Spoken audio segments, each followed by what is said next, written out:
C-SPAN 2.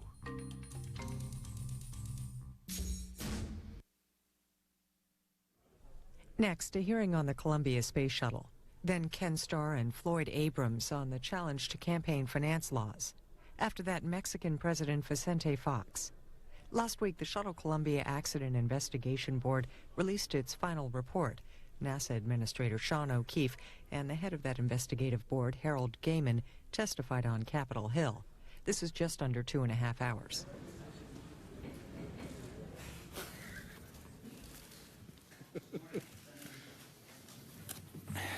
Last week, the Columbia Accident Investigation Board released its report on the causes of the Space Shuttle accident that occurred 7 months ago, and today the committee will begin a thorough examination of its conclusions.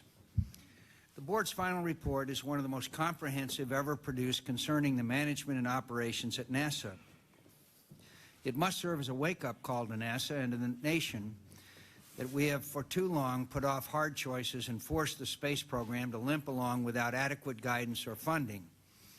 As stated in the report, quote, unless the technical, organizational, and cultural recommendations made in this report are implemented, little will have been accomplished to lessen the chance that another accident will follow, unquote. That's a very chilling and powerful statement, and I hope all members of Congress will pay close attention to that statement, if nothing else, in this report. The report reminds us that we are still in the developmental stage of space transportation and that space is an unforgiving environment which challenges our technical expertise. It also raises a number of important issues that will have to be considered as we plan for the future of the space program. Most importantly, we will have to figure out where we want the space program to go and what we expect to get out of it. Then we will have to ensure that adequate and unearmarked funds are provided for these missions. It is imperative that we eliminate wasteful spending and make efficient use of those resources we commit to space exploration. The board worked tirelessly to identify and clarify the causes of this accident, and I'm deeply grateful to its members for their dedication. Although the technical causes of the accident have been suspected for some time, the board's findings concerning the role that NASA's organizational structure and culture played in this tragedy are as troubling as they are valuable. As the board reported, quote, complex systems almost always fail in complex ways, unquote.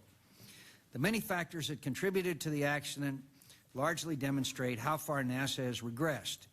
Its incomplete and invalid impact analysis, its rejection to seek satellite images of the damaged shuttle, its reliance on past successes as a substitute for sound engineering practices, its organizational barriers that prevented effective communication of critical information and stifled professional differences of opinion, and its lack of integrated management across program elements.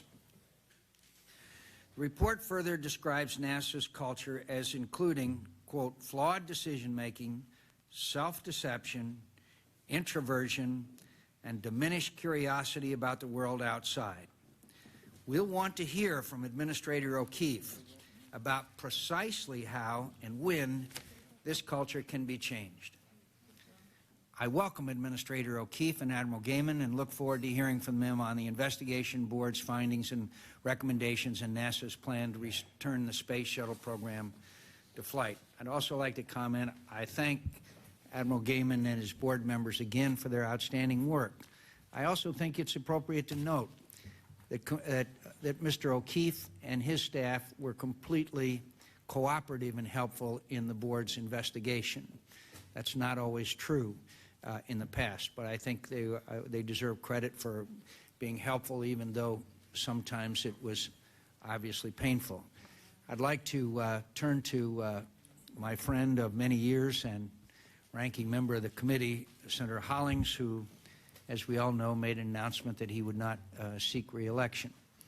I know that Senator Hollings, until the last moment he is here, will continue to pursue with vigor, passion, and always non-controversial issues that have interested him. And I must say to my friend, he's not gone, but I and all members of this committee will miss him because of his long and outstanding and courageous service on this committee and as a member of the United States Senate. Senator Hollings. I thank our distinguished chairman and my good friend John McCain. When I left town in the 1st of August, I was a bum. I'd been serving almost, well, over 50 years in some public office. And as long as you continue to serve, you're a bum. But as soon as I said I was going to get out of the way, I became a statesman. You ought to see the crap that they put out. I mean, you never seen such stuff. I mean, I've invented everything, I've thought of everything, and everything else of that kind. But it has been a distinct pleasure, and 7 times to the United States Senate is enough, but I'm delighted to have an additional year here to see if we can straighten out a few things. For one, I commend Admiral Gehman and your committee. For example, I was only reading last night, Old, Unsafe, and Costly. The London Economist, why it's time to scuttle the shuttle. And that's exactly what you recommend, that the shuttle be scuttled. However, I'm sort of intrigued with the finding of a culture. As a Navy board of inquiry, as an admiral, you would immediately find responsibility. And whoever was captain of that ship would be cashiered. I don't find that in the report, the fixing of responsibility. That intrigues me. If you were the coach of a football team, they'd buy up the contract, having lost 7 members of the team. And let me get right to the point. I think this committee and the whole bloomin' setup is part of the culture. I've been on here, as the distinguished chairman just commented, for years since we've had a space committee. Never have I heard anything about being unsafe. I'll never forget when the Challenger went down. I talked to him out there at Morton Thiokol. If I remember the name, it was an Alan MacDonald. And he said, we told them at the Cape it was unsafe. With those O-rings, particularly the cold around there, and they were taking too great a risk. And he said, there we all were all gathered together in the hearing room there at Morton Thiokol up there in Iowa. And when the Challenger blasted off, Jimmy said, there she goes. And Henry said, like a piece of cake. And then all of a sudden she blew, and everyone in the room knew why. I said, Mr. MacDonald, will you come and tell the committee that? He said, I'd be glad to. They headed him off, and he never testified. Now, we thought after the Rogers Committee had gotten into it, the commission, that they'd cleaned it up. And I don't find it's, of course, you didn't find it's been cleaned up or anything else like that. And we came with an independent safety office. But the independent safety office within NASA itself has not worked. We've lost 7 astronauts. So rather than part of the culture that you get up here on the hill, oh, blah, blah, blah, we're going to get them, we're going to get that, but we're going to be back up in space. We're not going to get up there until we get a decent shuttle and it's certified safe by others than in NASA, in my opinion. I would hope that we had learned a lesson here, because we the ones put the pressure on Mr. O'Keefe. I know we all had worked with him on the Appropriations Committee, and when he got appointed, that booming space station was, or is, I think, about 40 billion or 20 billion, that's right, it's about 20 billion over budget, and about only 40% complete. So when we had the head of the Office of Management and Budget go over there, we were all concerned about money. We weren't concerned about safety, so we part of the culture right up here on this committee, and rather than praising each other how thoroughly and it has been a very thorough. Y'all have really done a way better job than I thought was going to happen and get done.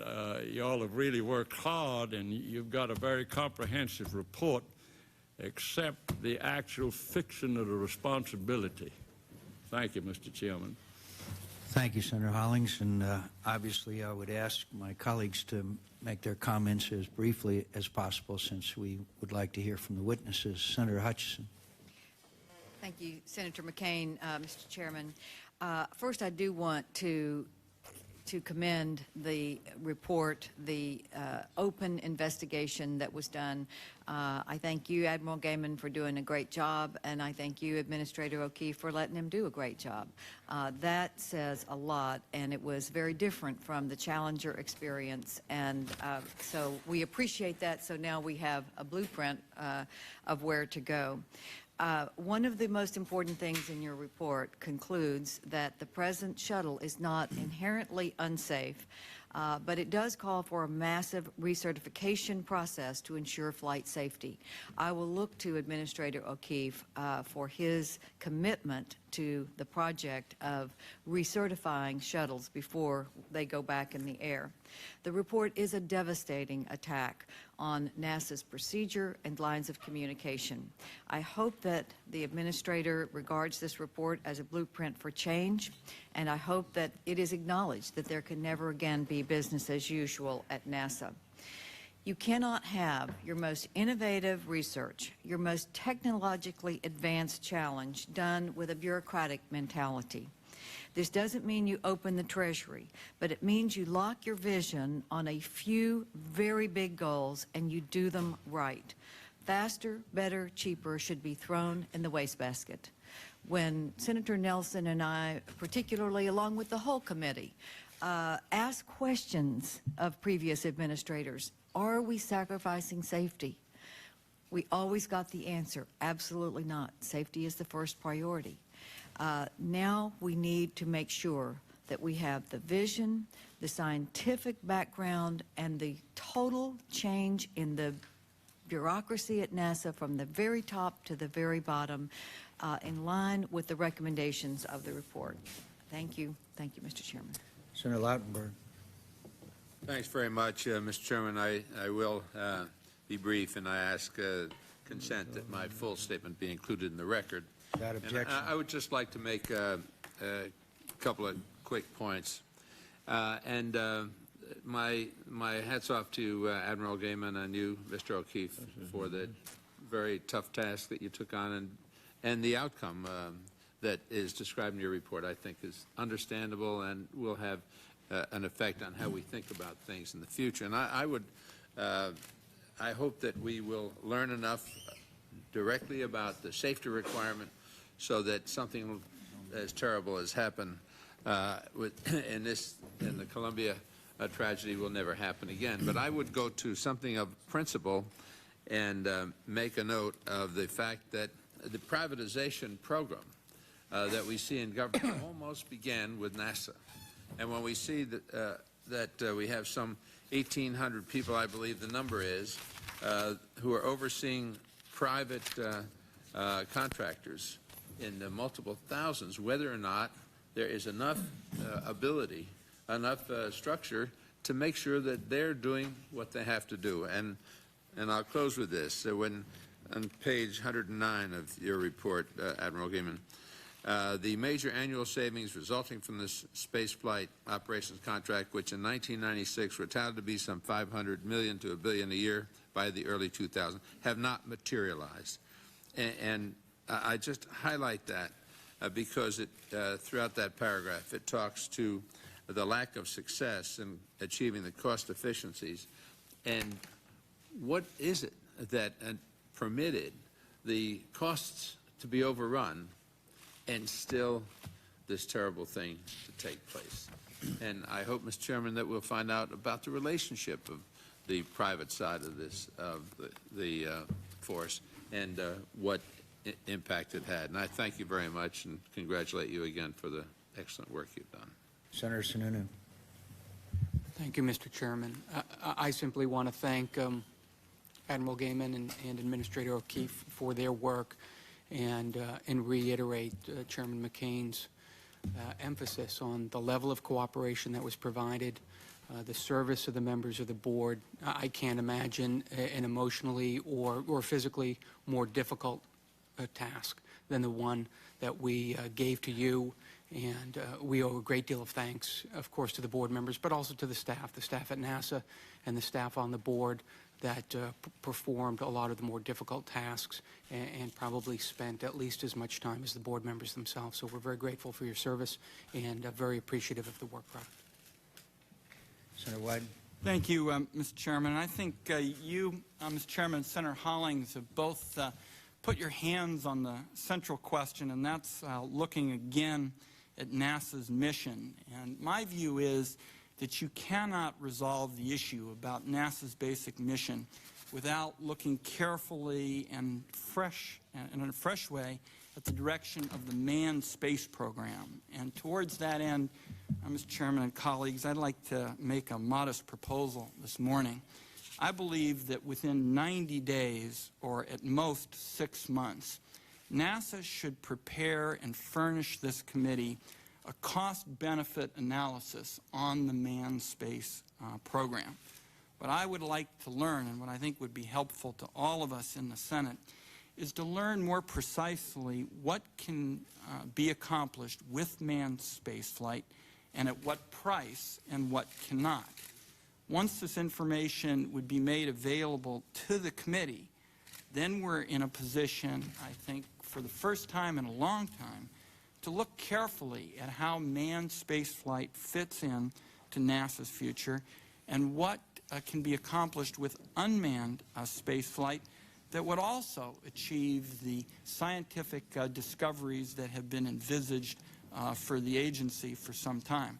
There are other issues that I'm going to want to explore, but I intend to ask the administrator about whether he would prepare a cost-benefit analysis quickly for the Senate on the manned space flight program. There'll be other areas that I want to explore, particularly how this time we would ensure compliance with the Admiral's fine recommendations. I think if you look historically at this issue after the last tragedy, many of the same recommendations were made that Admiral Gehman is making now, and clearly many of them were not followed up on. I know that the administrator, Sean O'Keefe, feels strongly about this as well, and I intend to ask some questions about how it's going to be different this time, and the recommendations will be followed up on. But I thank you, Mr. Chairman and Senator Hollings, for convening this hearing. I think the country wanted us to do this quickly, and you all have done that, and I thank you. Senator Burns. Thank you, Mr. Chairman, and I'll just submit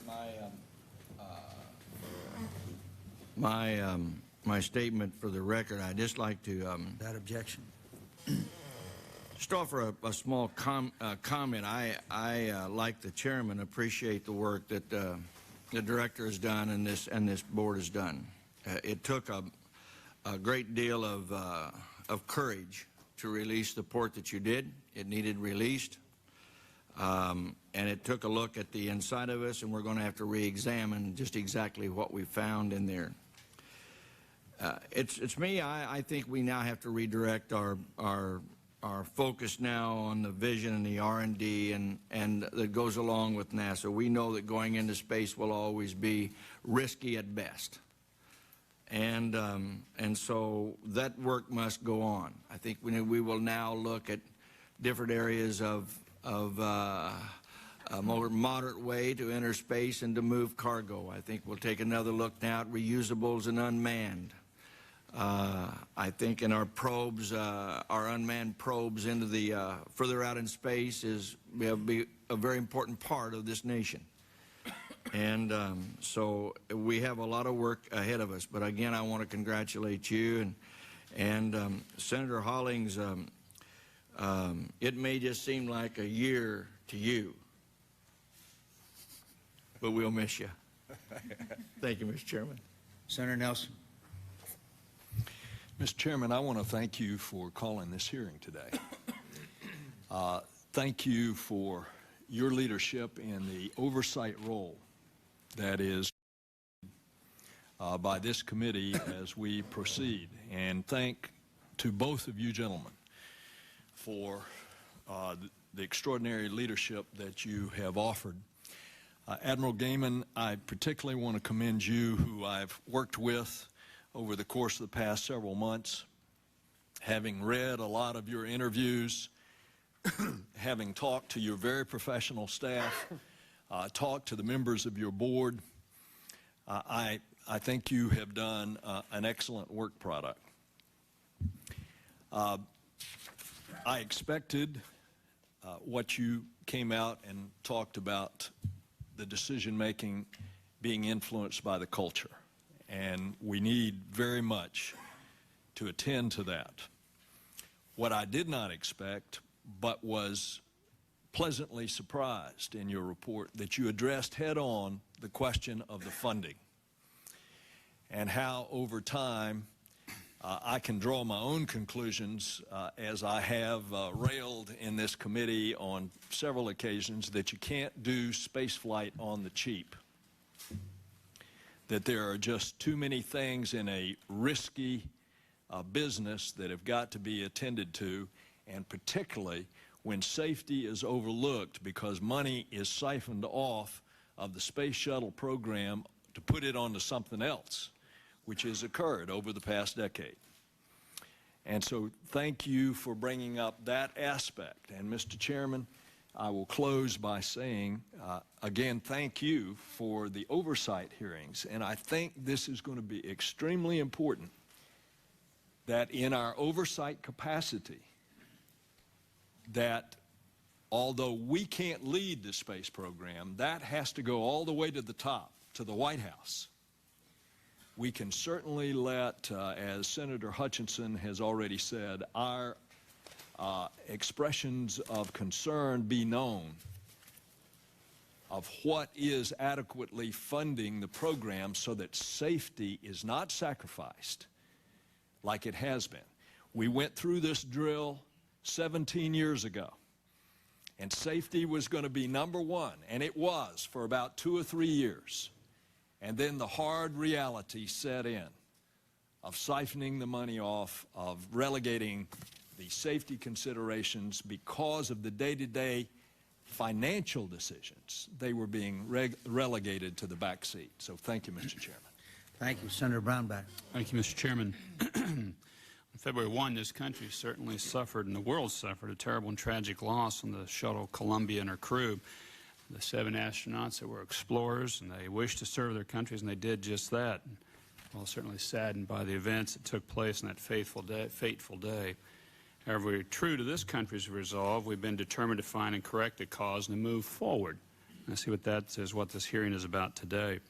I believe it is imperative that America remains at the forefront of space exploration and discovery, and it's our job here in Congress to take this report, move forward expeditiously, and getting America back into space safely aboard an American vehicle.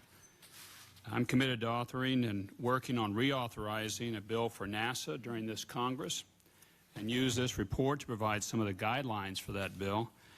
Also pleased to see that the board recognizes the importance of a vision for America's future in manned space exploration. And I believe it's time for us to step back and to really review that and to establish that vision, and I'm hopeful we can see created a presidential commission on the future of space exploration to establish a common vision for space exploration by America.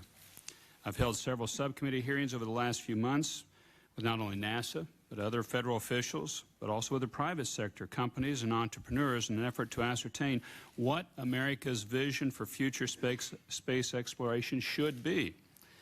In all these hearings, one thing has stood clear: Americans continue to support human space flight and exploration. We cannot allow ourselves to give up and turn our backs on exploring space and the universe because we've suffered loss of life. Those are the risks we acknowledge and accept for the opportunity to improve the quality of life here on Earth and beyond. We are tasked today with moving forward to ensure America's return to flight. I'm anxious to hear what NASA's response is to the board's report, but I'm also very interested in where they plan to go from here with America's vision in space exploration. Thank you, Mr. Chairman, for holding the hearing. Senator Bro. Thank you, Mr. Chairman, and let me join with all of our colleagues on the committee who I think have a universal agreement on the quality of the work that was done, Admiral, after this great tragedy, and the cooperation, Mr. O'Keefe, that NASA had, and the role that NASA played in working out this very detailed investigation of a very tragic set of circumstances. And it indeed is very tragic, and it's very, very high profile. If you think that every year we lose about 40,000 American lives on accidents every year on our nation's highways, that this is an accident involving 7 real American heroes. But it really speaks to the essence of what America is all about, in the sense the quest for conquering outer space is really something that affects every American very deeply when you see something so visible as the shuttle tragedy that occurred. So I have a number of questions about the recommendations and the culture that, Admiral, you talked about, and how we change that. But let me just say now that the report, I think, is well done. And the cooperation, I think, that was exhibited is also to be commended. Thank you both. Senator Snowe. Thank you, Mr. Chairman, and thank you for holding this hearing so promptly and responsibly. And I certainly want to welcome Admiral Gehman and Administrator O'Keefe here this morning. This report, as everybody's indicated, is about moving forward, but the question is how we do so in a manner that honors the memories of those brave astronauts who lost their lives, and to prevent a reoccurrence of this tragedy from occurring in the future. This report does, I think, represent a giant leap forward in understanding that which needs to be fixed. I think the question is the change that needs to occur and the implementation of that change. And Admiral Gehman, I want to congratulate you and the board for your extraordinary efforts that you invested in developing this report, but also, I think, reaching beyond and not just ascertaining the last thing that occurred, but also understanding the whole system and patterns of failures and shortcomings. I think that that is essential for understanding the complete picture in order to address the inequities and also the failures overall. I would also say that we know that this is, as you indicated, Admiral Gehman, complex systems always fail in complex ways. So obviously the solution is going to be equally complicated. I think what becomes abundantly clear in this whole process is that the execution and the perpetuation of comprehensive changes must occur in order for the manned spaceflight program to continue, in order to save lives in the future. And I think we were all shocked by the revelations of the shortcomings of miscommunications, obviously the bureaucratic misfirings, and I think as a result we have to know how and what must be done. But more importantly is establishing a perpetuity of vigilance in making sure that these things are implemented for the long haul and the longevity that it's going to require. We cannot allow our outrage or concern to atrophy. You know, we have seen past reports, many of which were overlooked. And that cannot occur again in this instance. And so when the spotlight is off, I would hope that we will be able to be assured that what has been recommended in this report is going to go forward. It's not a question of just depending on previous successes, however tenuous, to predict future success. The question is, how do we create a permanent management structure that will enable NASA to succeed in the future with this program? And I know we have a lot of remarkable people at NASA, and I know with your leadership, Administrator O'Keefe, and your extraordinary work at the board, Admiral Gehman, that it is possible. And that when we look back at this time of tragic loss, that we can view it as a turning point in the history of America's manned spaceflight program. Thank you, Mr. Chairman. Senator Noe. Thank you very much, Mr. Chairman. I wish to commend Administrator O'Keefe and Admiral Gehman for this careful, candid, and courageous report. Thank you very much. I ask that the complete statement be made part of the record. Without objection, welcome to the witnesses. We'll begin with you, Administrator O'Keefe. Thank you for appearing today. Thank you, Mr. Chairman. I have a statement I'd like to submit for the record, if you would, and I'll briefly summarize. And if you'd pull the microphone a little closer. Sir. Is that resonating a little better? Over our 45 years as a agency, when NASA was founded in 1958, we have found in the course of that history that our time has been defined by the great successes and the great failures. In each of these defining moments, our strength and resolve as professionals has been tested, to be sure. And this is one of the seminal moments in our history. It is defined by a failure. On February the 1st, we pledged to the families of the Columbia 7 that we would find the problem, fix it, and return to exploration objectives that their loved ones dedicated their lives to. The Columbia Accident Investigation Board's report completes the first of these commitments, and we are indebted to Admiral Gehman and his board members for their exceptional public servants and extraordinary diligence in this difficult task. We wanted an unvarnished answer, and we got it. As we begin to fulfill the second commitment to the families to fix the problem, our first step, critical first step,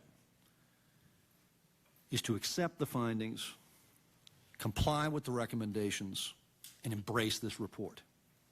There is no equivocation on that pledge. This report, as many of you observed, is a blueprint. It's a roadmap to achieve that second objective. And in the course of the proceedings of this investigation, the board has given us an extraordinary head start by their candor, their openness, and the release of findings and recommendations during the course of the investigation. This has all been conducted in a very open setting. And they have telegraphed all along the way in the course of their public hearings, commentary, exactly what their findings were as they found them and moved forward. And we've been listening. So we've gotten a start, thanks to their good work and the manner in which they conducted it, in developing an implementation plan. And the implementation plan will be released here later this week with the intent to be updated all the time on the findings and recommendations, and you'll see that in this initial effort at it, and divided into two primary categories: the 29 recommendations of the Columbia Accident Investigation Board, and then a second approach, which is raising the bar to a standard higher than that. And we will include in that category everything and anything that's going to improve this process, as well as the capabilities and the hardware itself. As we work through these recommendations, we have to choose options to implement them very wisely in order to be fully compliant with those recommendations. And we've got to continually improve and upgrade the plan itself to incorporate every aspect we find along the way in our implementation effort, and any other observation from wherever it may come that needs to be addressed as we work our way through that in our commitment to fix the problem. The report covers hardware failures and human failures, and how our culture needs to change to mitigate against succumbing to failures of both kinds. We must go forward and resolve to follow this blueprint and do it in a way that is our very best effort to make this a stronger organization. There is no question about that. It will require all of us in the agency, not just the human spaceflight effort, not any one center, not any one program, all of us at NASA, to recognize this is an institutional set of findings that has application to everything we do. And that's a profound set of recommendations. We wanted that unvarnished assessment, and we got it. It's a very different NASA today than it was on February the 1st. Our lives are forever changed by this tragic event, but not nearly to the extent that the lives of the Columbia families have been changed for the rest of their time. In taking inspiration from their approach, we must be as resolute and courageous in our efforts as they have been in working through this tragedy, and committing ourselves to accepting these findings, complying with these recommendations, and embracing this report. We know that how we respond in the days, weeks, and months ahead will matter as much as what we decide to do, and whether it be a lasting change that will withstand the years from now, I think has been observed by so many here as well. We must also resolve that definition and be definitive in our acceptance of our failures and in following through on our commitment to the families to fix the problem and return to the exploration objectives their loved ones dedicated their lives to. And in that effort, we know we've got a lot of work ahead of us, and we've accepted that. Thank you, Mr. Chairman. Thank you very much, Admiral Gehman, and I want to extend not only our appreciation to you, but all members of your commission for the outstanding work they did. Welcome. Thank you, Mr. Chairman. Good morning, Mr. Chairman. I'll just say a very few comments and ask that my opening statement be entered for the record. Without objection. I thank the committee for their compliments to the board this morning, and on behalf of the board, I accept your compliments. And I also know that the members of this committee share the feelings of the board that the price this nation paid on the 1st of February was so dear that it demands now that we do our parts to do everything possible to ensure that an accident like this never happens again.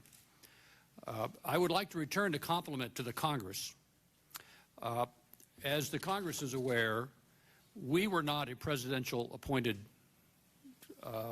commission, but due to your oversight, guidance, and cooperation with this board, the issue of our pedigree was removed from the table early on, and all the comments around the town this week are about the merits of the report and not the process by how the report was written. And the Congress shares in the credit for turning that situation into a very positive situation, and I thank every member of this committee for assisting us.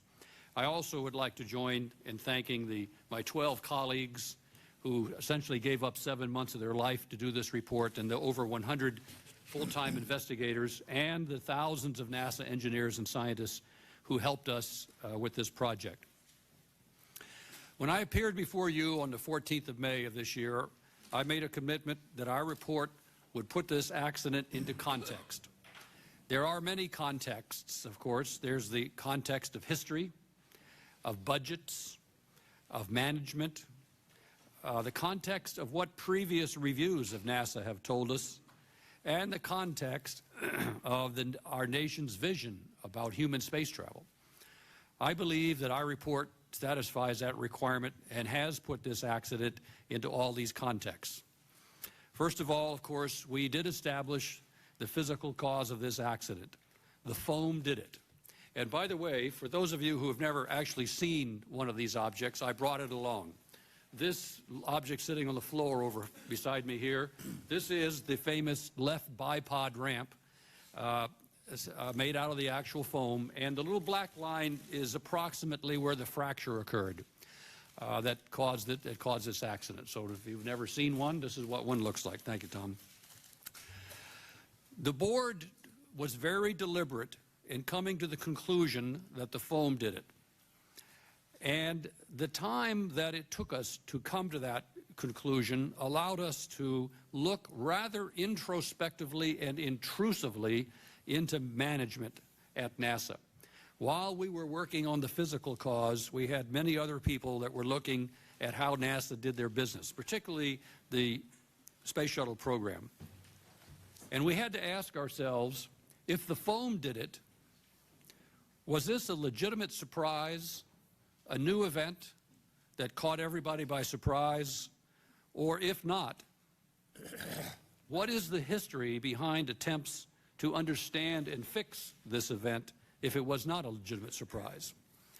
What we found, of course, was that this was not a surprise. NASA had experienced this foam coming off many times in the past. And then when we got into the issue of learning how they dealt with this in a scientific and engineering point of view, we got into the business about how the shuttle program handles unknowns, how they handle risk, how they provide for research and development to understand the processes that they're dealing with, and how they learn as an institution. We were concerned with what we found. And that is really what about half of our report is about, what we found. Being concerned with what we found, we then embarked upon two paths of investigation simultaneously. The first path was an academic review of how high-risk operations ought to be conducted and judged. And simultaneously, we conducted a review to see whether or not there were practical instances where high-risk enterprises around the United States are being managed reliably, successfully in other areas. And we found plenty of cases where people deal with high-risk technology and high-risk enterprises and do so successfully. We took kind of a menu or a recipe from the academic review and some examples from the best safety practices around the country, put them together in a template, and then judged NASA's space shuttle program by that template and found it to be wanting. Our report then documents extensively, in detail, each of the issues that we are concerned about, along with documentary evidence, interviews, statements, pieces of paper, reports that support our conclusion, and also our report, we feel, concludes with specific, actionable recommendations to make the shuttle operations more safe. I'll conclude, Mr. Chairman, by adding one comment, because it was brought up by the members several times, and that is the issue of accountability. The board does not feel that that people should not be held accountable for their actions. The board does believe in accountability, and we believe very strongly that we have included in our report plenty of documentary evidence to support accountability if the proper authorities want to hold people accountable. It's all in the report. We decided long ago, made it public, and I have defended the position before this committee before, that we were not going to make those judgments, but we put it all in the report. It's all there. If somebody, the administrator of NASA or this committee, wants to find out whose performance was not up to standard, it's all in the report, and it should be fairly easy to sort that out.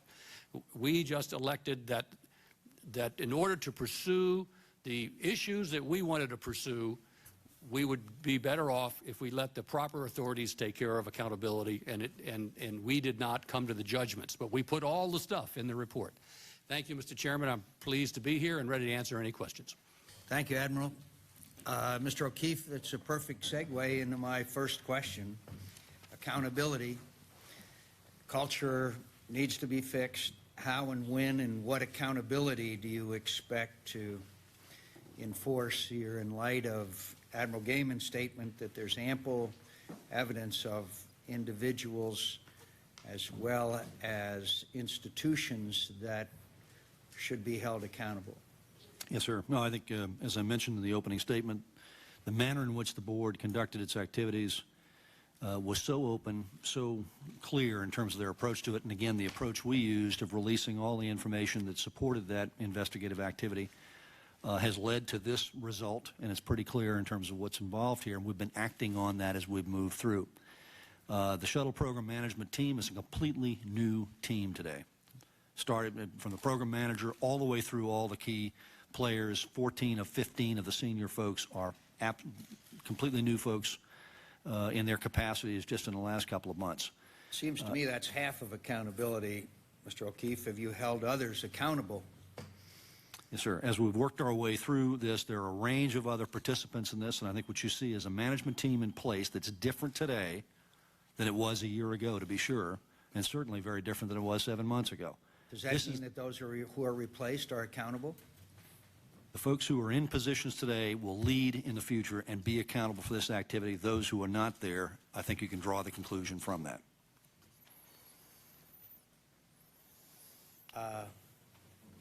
When do you expect this culture to be fixed? I think Admiral Gehman and the board observed in the report this is going to be a long, long haul. There's no question about it.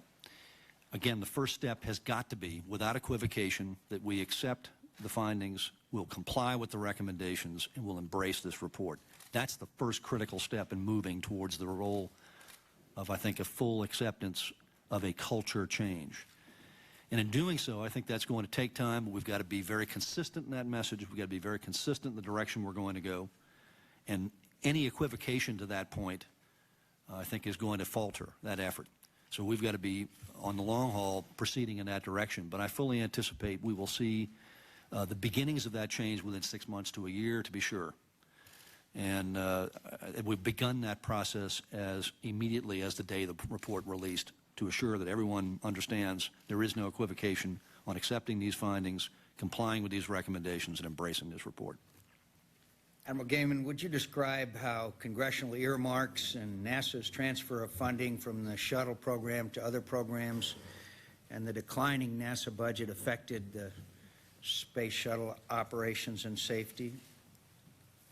I certainly will, and we included in our report the plain facts of the matter, just so that anybody who wants to do the research can come to the conclusion that over a period of about a decade, the purchasing power of the shuttle program has been reduced by over 40%.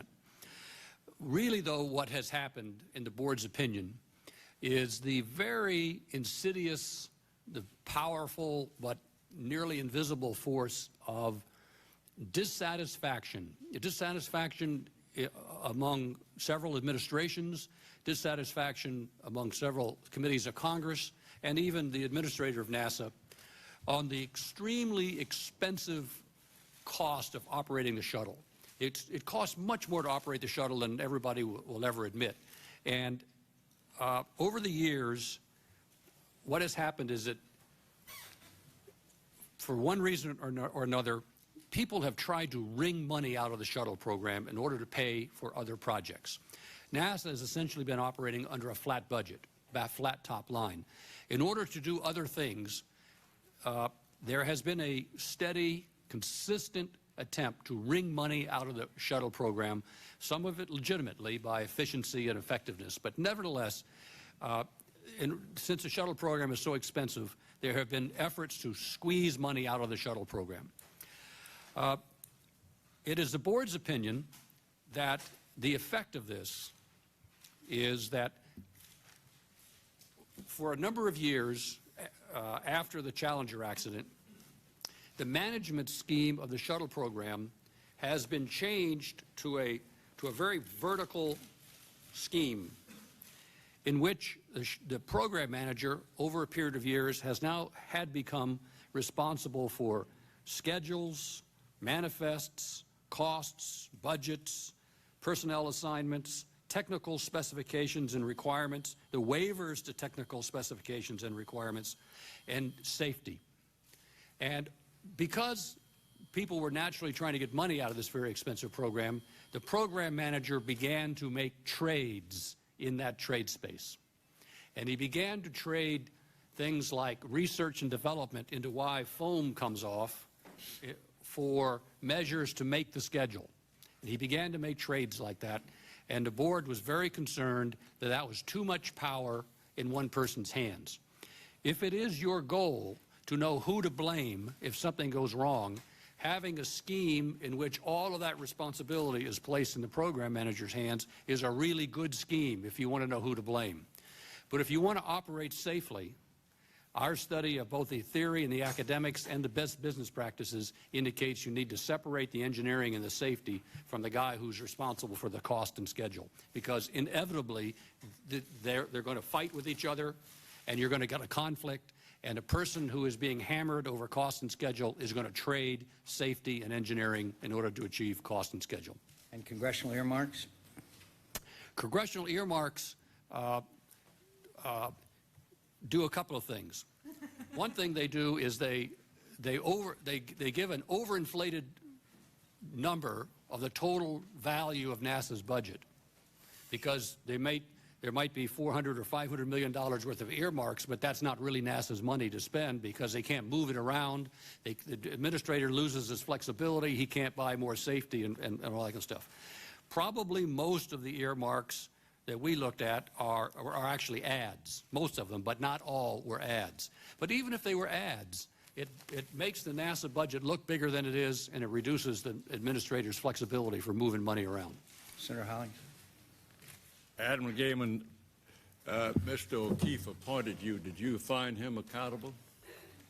I did find him accountable, and I did find him to be cooperative, and I found him to take full responsibility for everything that happened on his watch. And by that answer, what you find him responsible for this disaster, let's call it?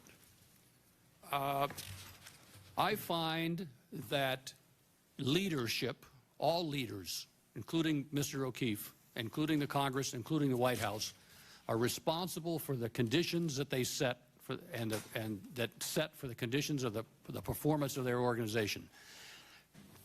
Almost everything that we complain about, every management trait, every communications problem, every engineering problem that we complain about in this report was set in motion between 5 and 15 years ago.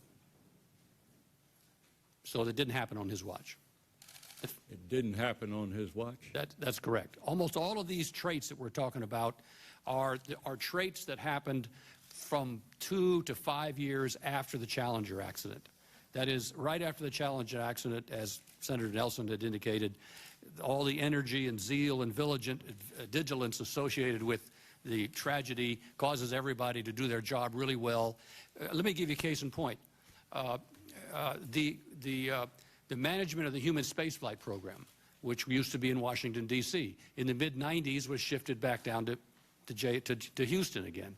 And Mr. O'Keefe brought it back up to Washington as Rogers had recommended. That's an example of how we kind of migrated away from the Rogers recommendation. Admiral, I understand, but you've taken over a ship as a Navy Admiral time and again, perhaps at a different rank, and you didn't put off what happened 15 years ago to the ship and 10 years ago to the ship. I'm not trying to embarrass anybody. We're all friends, but I'm trying to break past this culture finding and fix responsibility. And you have categorically said you didn't attempt to do that, fix responsibility. You got enough facts where it would indicate they didn't hold them up to standard. Now, Mr. O'Keefe has made a very categorical and convincing statement about we've got the message and everything else that Mr. O'Keefe, right after this occurred, Chairman McCain and myself were informed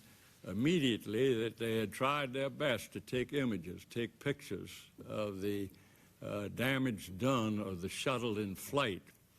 And I think it was 2, perhaps 3 times, that is the Defense Department, was ready to do it, but it was a formality about requesting it.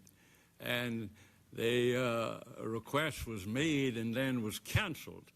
In fact, I understand that Linda Ham, the chairman of the management team, was responsible. She consulted with Ralph Rowe, the manager of the Space Shuttle Vehicle Engineering Office, and that the imagery request having been made to the Defense Department was canceled by none other than Linda Ham, who's now been just reassigned over to Houston in another office. And of all things, where you say, I get it, we're going to do it categorically, we're going to take every issue, we're going to do everything.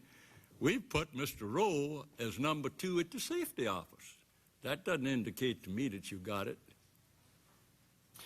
Well, sir, again, the approach we've taken here is to completely designate for the management effort the folks who are prepared to lead in the time ahead. And in dealing with the range of folks who participated in this activity, and clearly the report lays it out, as does Admiral Gehman's commentary. I think the approach we've got to take is put the best judgment to picking the leadership team for the Program Management Office, as well as all the efforts we're engaged in here in Washington and across the centers towards this activity, and picking the best people to do that. That's who's in place today. This is the best leadership there. And that's the approach we've taken to this, and that certainly is a measure of accountability. On that point, there is no question, and I appreciate Admiral Gehman's observation on this point. I am personally accountable for this.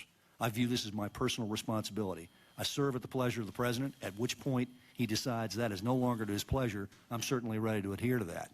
And my obligation between now and the time he may reach that decision is do my level best to assure that we accept these findings, comply with these recommendations, and embrace this report. And we intend to do just that. But that's the best you can do, is take Mr. Ralph Rowe, who failed in safety. He said, I don't want the pictures. I don't want to find out about the safety at all. In fact, we all saw this on TV. They kept dissembling, and I forget that fellow Whittemore and everything else like that. We found all kind of defensiveness. We mentioned this last February when we had the hearing. And now we find out having got it and going to do this and going to do that, because I think it was Senator Inouye and Senator Stevens and myself were the only three here at the time of the Challenger. We heard all this before.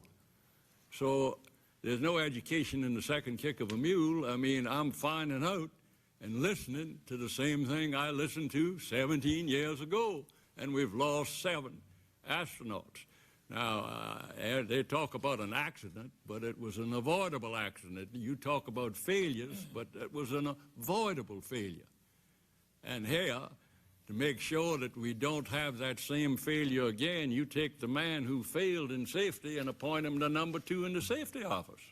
Well, sir, no, just to be technically clear about this, that's not the position that's assuming here. What we've set up and we're creating as of this time next month is a Engineering and Safety Center, which will perform, at least at minimum, among these recommendations of the 29, trend analysis. In other words, be removed from the operational conduct of the activity and look at what the prior trends have been to see if we can identify those cases in which we have missed things. And we clearly missed the foam on this one. That's the point that's raised in this report very clearly. There were 7 instances. And had we conducted that trend analysis independent of the operational imperatives of flying the shuttle, we might have caught it. And that's what this new organization is going to do. And in that regard, we're trying to assemble engineers who will be removed from that operational activity and be able to step back with a fresh set of eyes who are knowledgeable about the mechanics of this process. And at the Langley Research Center, organize all of those disciplines among structures and aerospace engineers in order to look at those observable trends and see if we can identify what that next instance might be. And you need the folks who've got the experience to do that. And in my judgment, to borrow a page from Werner von Braun, when you make a mistake, you become that much more valuable the next time around to seeing exactly where that'll never be repeated again. And there's great value in some of that, and it's something we'll certainly test and let the measure of what we do be the final conclusion of your assessment on this, as opposed to what we say. If we follow through on what we're saying we're going to do, let that be the measure of proof. And in that regard, Senator, I view that as a very high standard we need to meet. Senator Sununu. Thank you. Administrator O'Keefe, could you talk a little bit about the return to flight team, the makeup of the team, the timeline that they're going to operate under, and what you think their biggest challenges will be in getting the job done before we can even entertain the idea of the shuttle returning to space? Yes, sir. No, thank you very much for the question. The return to flight team is composed and led by Colonel Jim Halsell, who's a Air Force colonel and an astronaut of 4 different flights previously. He is slated to be the commander of the STS-120 flight, which is 6 flights after the return to flight activity, had been slated before the accident. So he has a very, very strong vested interest in making sure we get this right. He's ably assisted by a very extensive team throughout the 4 space flight centers, Johnson, Marshall, Kennedy, and Stennis. in the effort in order to assure that we have pulled together all 29 of these recommendations, as well as, again, the raise the bar objectives that we've established. And it will be included in this report, which we're be releasing here later this week, early next, which encompasses and covers all of those recommendations, plus all the observations and every other issue that we have come across to raise the bar, raise the standard that we're anticipating before we return to flight. That's overseen by an internal senior management team of Bill Reedy, who is also a veteran astronaut, who is the Associate Administrator for Spaceflight, and Michael Greenfield, who is the Associate Deputy Administrator for Technical Programs, and they're managing across the entire agency. So we gather all of the information from the other 6 centers that are not spaceflight related in dealing with this particular set of objectives. There's a range of capabilities we have across the agency, all of which will be brought to bear and employed, and there isn't any ambiguity, I think, among the leadership of the agency. This is all of our agency objective. Finally, the oversight of our activities will be reviewed by an external panel led by Tom Stafford, a veteran Apollo and Gemini astronaut, and Dick Covey, who was the pilot on the flight immediately after Challenger in September of 1988, and 25 other experts in the fields of engineering, of management change, of culture change, academics, industry folks, the full range and a background of management as well as technical expertise, to assure that we have implemented these recommendations and that we have selected options that are compliant and will make this agency stronger. All those folks are external experts in that regard. They have already met once. They've got the framework of the implementation plan. They'll meet again early next week. And they'll be working through this all the way through that time and beyond our return to flight efforts. So we've got this at 3 different levels in order to assure that we are not singing ourselves to sleep on any individual solution here or picking our favorite option at the expense of what may be a better approach. Will their focus be on the 15 or so return to flight recommendations, or are they going to have a broader task of looking at the all 29 recommendations plus the ones that, in your words, would raise the bar for NASA? Yes, sir. The entire package, everything. And we certainly, taking the board's statements absolutely literally, it says these 15 must be implemented prior to that time. And we take that as being a fact, a finding that we are not going to dispute and will certainly move towards. But nothing is being done on those 15 at the expense of all the others that are engaged in there. Because we may find, and we certainly have dealt with, a number of different aspects during the course of this aiding this investigation that we believe rise to that same kind of standard of the 15 as well, that we will be implementing prior to return to flight. Admiral Gehman, you talk about in the report, I think is pretty clear about identifying a causal relationship between the foam striking the leading edge of the wing and that leading to the accident, and just following this through the press and through the work of the board, it's clear that a lot of technical effort went into assessing the cause of the accident. My question, however, is where are the greatest uncertainties? I mean, we can't know everything about the accident. So where in the mind of the board, collective mind of the board, are the greatest uncertainties with regard to the physical causes of the accident or the physical findings of how the shuttle came down? Well, the board deliberated long and hard, and we had quite a wrestling match over the words that we would use to describe the physical cause. By that I mean we could have used words like all the evidence supports that the foam did it, or the most probable cause is the foam did it. No, we elected not to do that. We elected to say the foam did it. And that is based on overwhelming, confirming evidence, multiple different avenues of investigation, all of which point to the same thing. We do not have a picture of a leading edge system with a hole in it. That would have been nice. That would have been confirmation that the foam did it. We don't have any such a thing as that. But we are absolutely, positively convinced, beyond a shadow of a doubt, of the physical cause of this accident, and there's no doubt in our mind whatsoever. We were concerned, though, that in order for us to reach that conclusion, we had to do some physical tests and conduct some tests that we thought NASA should have been doing all along. There's no element of the system or the technical work that you did that frustrated the board members, again, absent a picture, but were there any other areas of technical investigation where you had to walk away saying, we don't have all the information we would like about the nature of the failure, damage inside the wing, the way that the shuttle eventually came apart? No uncertainties there? Only one, just one, and that is that it's in our report. There's a nice little chart in there that shows the roll and yaw moments that are reconstructed from the very extensive data recorders which are on board the shuttle. And both of the roll and yaw moments show the shuttle left wing losing lift due to damage, and the roll and the yaw starting in one direction. And then for some reason, the one of them, the roll moment reverses, and we can't explain why that happens. It's probably due to a deformation of the wing of some sort.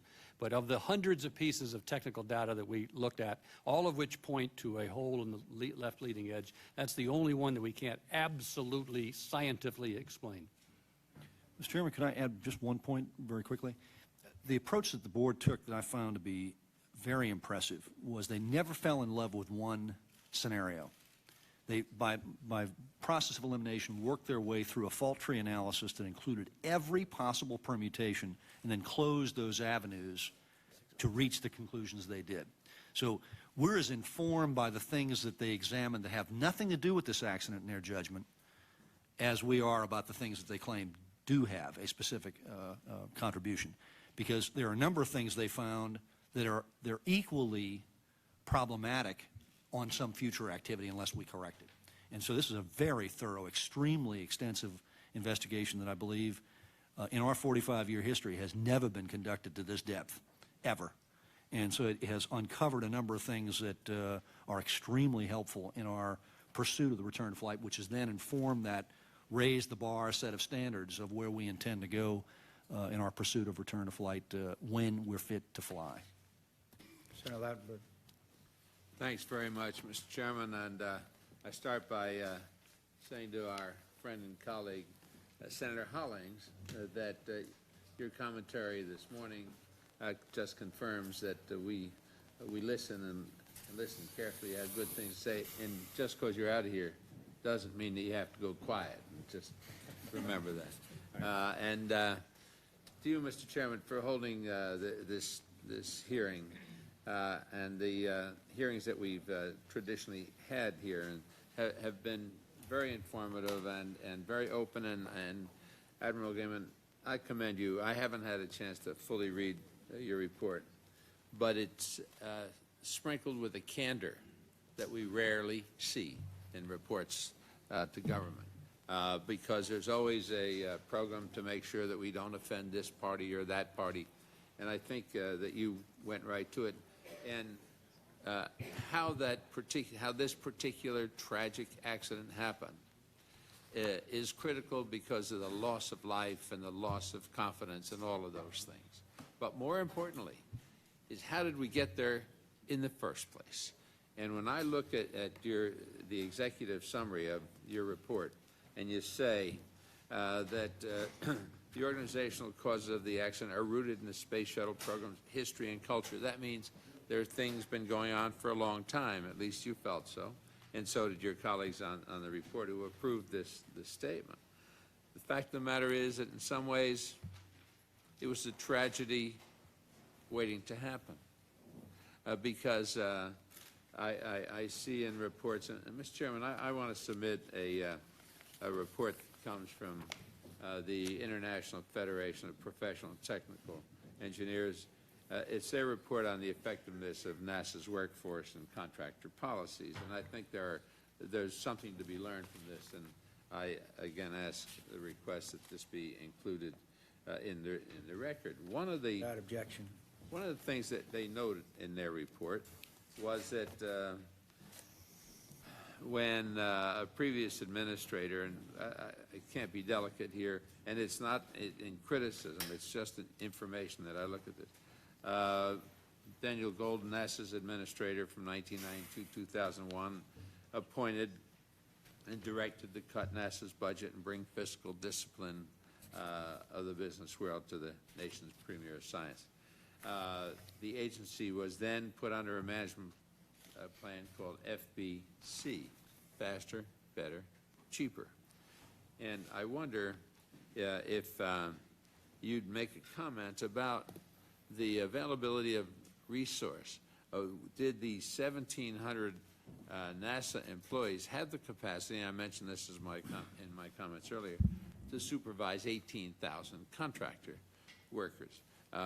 Was there any failure, in your view, that lay heavily at the doorstep of the contractors to provide the kinds of service that might have averted this catastrophe? Thank you, Senator. The board found, and we looked at this extraordinarily hard. We interviewed hundreds of people. We walked the shop floors of all the centers all over the country where components are made, and we did not find cases where the contractors were taking shortcuts or were cheating or weren't doing their job well. We didn't find any cases like that. The board did find, however, and it's in our report, that the management level, that is the vertical level, that the program has decided to contract to seemed to us to be a little too high. By that I mean it appeared to us that they were contracting out management functions. They were almost to the point where they were contracting out government functions. And it appeared to us that we didn't find anything wrong. I mean, we didn't find anybody doing anything wrong in that case. But what we found was that when the government had to make a decision, they no longer had the technical expertise because the function that they were supposed to be supervising was being done by a contractor. And if you look at the mission management team decision-making, you see them consulting people that are experts on whether or not this is a problem, and they're all contractors. And there doesn't seem to be a government person who has the technical knowledge anymore because they contracted it all out. Now, so we didn't find any wrongdoing. I understand. But we did find that perhaps it did appear to us that the government had, because so many of the oversight functions were being done by contractors, the expertise goes with the function. And we found that the U.S. government seemed to be shortchanged. So if there isn't blame, and I understand very clearly what you said, then structure certainly was one of the problems, and I assume, therefore, is a continuing or might be a continuing problem. The question is whether or not we're prepared to devote the resources to building this organization's capacity to the point that it needs to go on these relatively dangerous missions. We know they're dangerous, and we try our best to protect everybody involved with the program. But is there enough resource? Senator McCain's question about what earmarks do. Well, it robs the program of its appropriate funds to get this job done. Mr. O'Keefe, what do you think about the resource on this? Again, it is a very subjective matter, and it is one that... That's why we hired you. Yes, sir. Be subjective. I fully understand. And my judgment on it is that we have the resources necessary to continue operations in a way that is responsible. The points that Admiral Gehman has raised, I think, has been echoed in a Congressional Budget Office report that, if you'd permit me, Mr. Chairman, I'll submit for the record as well, released just last month, that compares this effort and the resources and the way it's conducted relative to other major, what they refer to as technologically complex tasks performed similarly at other agencies and departments across the federal government, and find no remarkable distinctions in that regard. Having said that, the observations, again, the depth of this investigation is deeper than any I have ever been involved in, in my public service time. And as a consequence, the observations of the board and the findings of the board are going to inform us as we go through the examination of the spaceflight operations contract, which comes up for renewal in a year, in order to figure out exactly how we change that alteration based on the findings, recommendations, and basic views expressed in this report. There's a lot to be learned from that, and while the surface coverage, even from CBO, says not a lot of comparability difference between other major systems integration programs, that's not good enough as far as we're concerned, because the findings of this board are fact, and we intend to run that to ground to find out how we alter the contractual arrangements as well as our own conduct in order to do this stronger in a better way. Thank you. Thank you, Mr. Chairman. Senator Hutchinson. Thank you, Mr. Chairman. Mr. O'Keefe, were you ever advised or aware during the Columbia mission that there was a serious problem or any problem from the foam strike on liftoff? No. I'd like to pursue the issue of resources again. Mr. O'Keefe, you had a scientific advisory board that you asked to come together and determine what the resources of NASA should cover. What should be the mission? You got the report back. I would ask you if you think you have the resources to implement that report and establish a vision that not only is scientifically viable, but that the American people can see the necessity to continue. Yes, ma'am. The very specific review that we asked, and I think you're referring to, is the scientific prioritization to be conducted aboard the International Space Station. That was conducted last summer and early fall. We have, in fact, assessed that.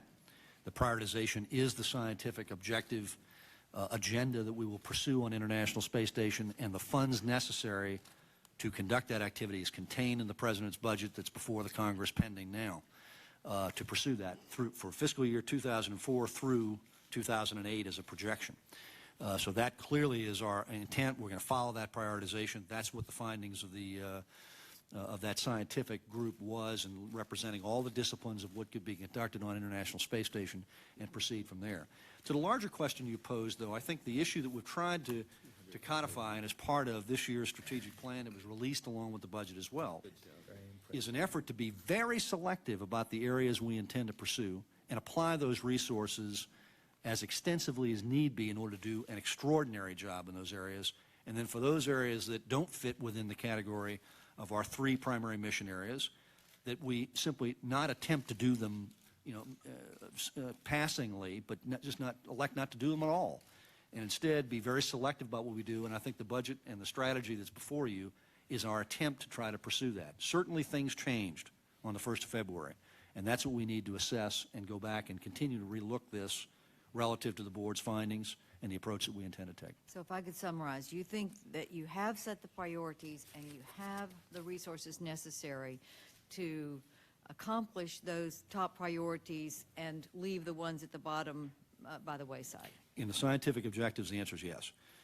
And again, in terms of our performance of those activities, we're going to be guided by other additional views that the board may have found here that as we go through this to upgrade, update, and improve this approach towards it. But in terms of the science priorities, I think you're exactly right. That effort a year ago was the first time we'd ever had a prioritization set that began with the number 1 and moved progressively through 2, 3, 4, and 5. Prior to that, everything was the number 1 priority, which therefore meant nothing was a priority. I'd like to ask Admiral Gehman, it's clear from your report that there was insufficient resource and that NASA was stretched too thin to achieve its multiple goals.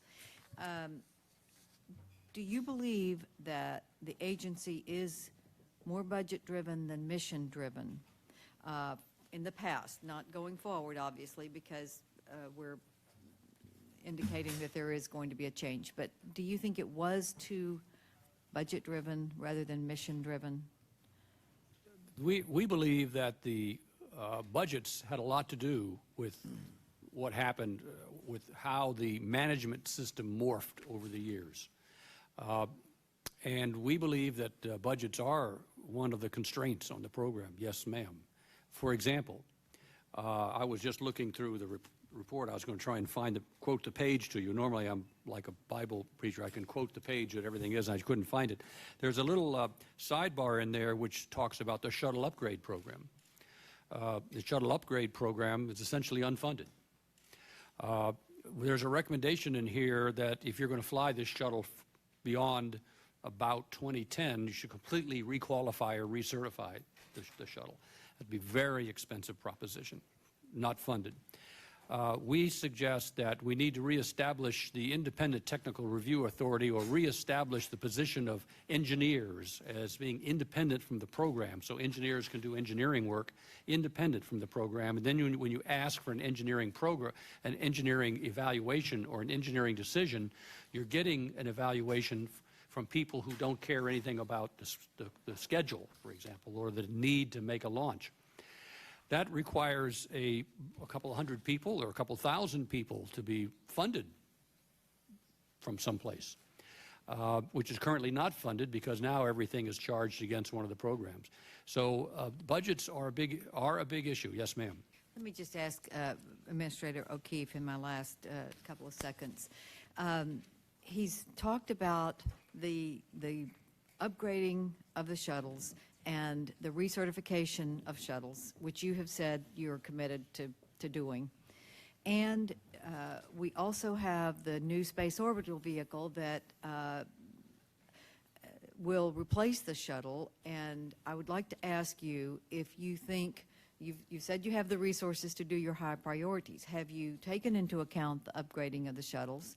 And do you have any intention of speeding up the process of the space orbital vehicle that would replace the shuttles? Yes, ma'am. 2 out of 3 of those, again, our discussion a moment ago was on the science priorities, but as it pertains to the 3 specific items he's mentioned, again, those now are findings, and therefore they're treated as fact. And out of the 3 issues, 2 of them, there are resources set aside. Whether they're sufficient or not is something we got to evaluate. For the upgrading of the shuttle, there is a service life extension program budget line item that's in the budget the President presented to the Congress on February the 3rd. We have to assess exactly what those upgrades are that need to comply specifically with these findings, and whether that comports exactly or whether additional resources are necessary is something that time will tell. In the second area, in terms of the Independent Technical Authority, Admiral Gehman's exactly right. Whether that takes 200 or 2,000 additional engineers, don't know yet. We're going to have to assess all those options, and indeed, he's right. That's not something we anticipated. That's not something that's contained in this budget, but we intend to do it, and we'll assess what those resource requirements are as we work our way through this. So the approach and as far as the orbital space plane is concerned, there is an additional amount there's amounts in the budget before the Congress now that was proposed in 2004. The initial funding was agreed to by the Congress as part of the President's amendment in November of last year to last year's budget. It's not enough to increase the... That's exactly right. And I was just about to say that. You're exactly right. The issue of accelerating its delivery is something we need to look at. And the issue is not so much of how much more it will cost, but how much more resources you need earlier in order to achieve that. And that's something we've really got to assess now and make a determination of whether that is in the best interest overall to pursue that particular approach. But we're working that diligently and have got some answers on what it would take to accelerate this for an earlier delivery of whatever ultimate design would come out of this competitive effort that we're pursuing right now. Thank you, Mr. Chairman. Thank you, Senator. Appreciate it very much. Thank you, Mr. Chairman. Let me begin, Administrator O'Keefe, with this question of my sense that you really can't define NASA's mission now without getting on top of the question of manned spaceflight. And I think we're about to start a whole array of commissions and studies and the like. And I would like to ask you whether you could furnish us within 90 days or at most 6 months a solid cost-benefit analysis with respect to manned spaceflight, because I think that's what the Congress really needs. And I know that what I get asked all the time, and certainly there are a lot of critics who say, look, they give the bulk of the money to manned programs, but most of the research seems to come from areas that aren't manned. What's your reaction to the proposal I've made this morning that you give this committee a solid cost-benefit analysis on manned space flight within 90 days or at most 6 months? It's a very intriguing idea. I'll give it my best shot. I think that's a very thoughtful way to go about approaching it, and I'll do my very best to provide such a document and an analysis that would demonstrate that. That's a step forward, I think, in proving this. Two things I would observe as well, though, that just to get to be clear on the facts, a third of the budget is really dedicated towards spaceflight activities, of which 25% is shuttle, additional amounts are for International Space Station, and then the other two-thirds is towards earth science, space science, all the things that are not specifically related to spaceflight activities. So it already is skewed heavily towards activities by a factor of roughly 2 to 1, the kinds of functions that are performed by robotic and distant means.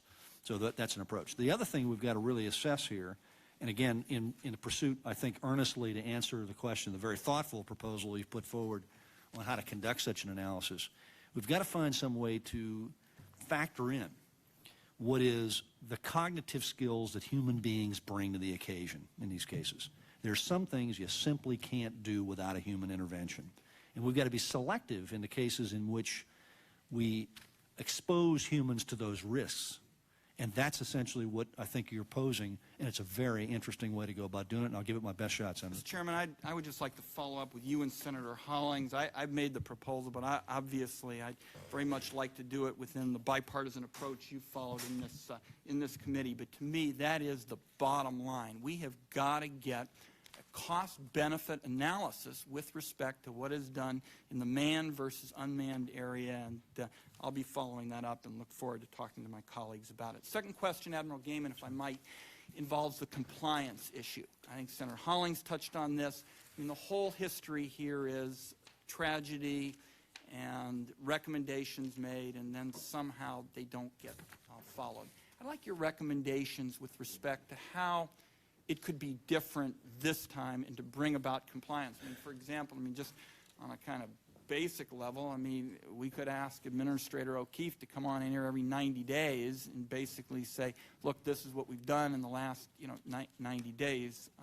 I want to give you a crack at how you'd approach it, but what I think you want to do and the dedicated people who staff this effort want to do is make sure we're not sitting here in the face of another tragedy. And your thoughts with respect on how to make sure that there's compliance this time, I think, would be another area I'm interested in. Thank you, Senator. As I indicated in my opening remarks, I agree with your concern, and as I said in our opening remarks, I think we owe it to the memory of the 7 heroes who died to make sure that we do everything we can to prevent this accident from happening again.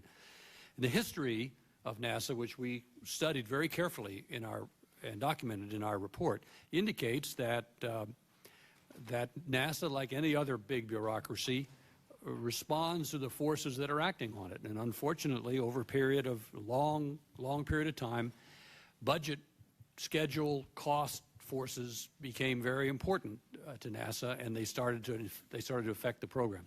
The question about how to prevent this from happening again is a very intriguing one. The board has spent some time scratching their heads about it. We have a couple of examples that have worked well in the past. In the case of the Challenger accident, you may recall that the Rogers Commission required that NASA redesign the solid rocket booster joints and O-rings. It wasn't just the O-rings, it was the whole joint. And they also recommended that an oversight committee be established to supervise that, a non-NASA oversight committee. And that oversight committee was in existence for almost 3 years. And they disapproved the first couple of NASA redesign efforts. You could appoint some kind of a panel or a committee to advise the Congress as to whether or not these management steps have been taken and whether or not they're really working and all that sort of stuff. There is a precedent for that. There is, and I think the members of this committee are very much aware, there is a congressionally appointed or a congressionally created oversight panel already in existence called the ASAP, the Aerospace Safety Advisory Panel, created by Congress. You might want to charge them with some duties and responsibilities, or maybe reformat them, reformulate the membership to get at the issues that you're concerned about.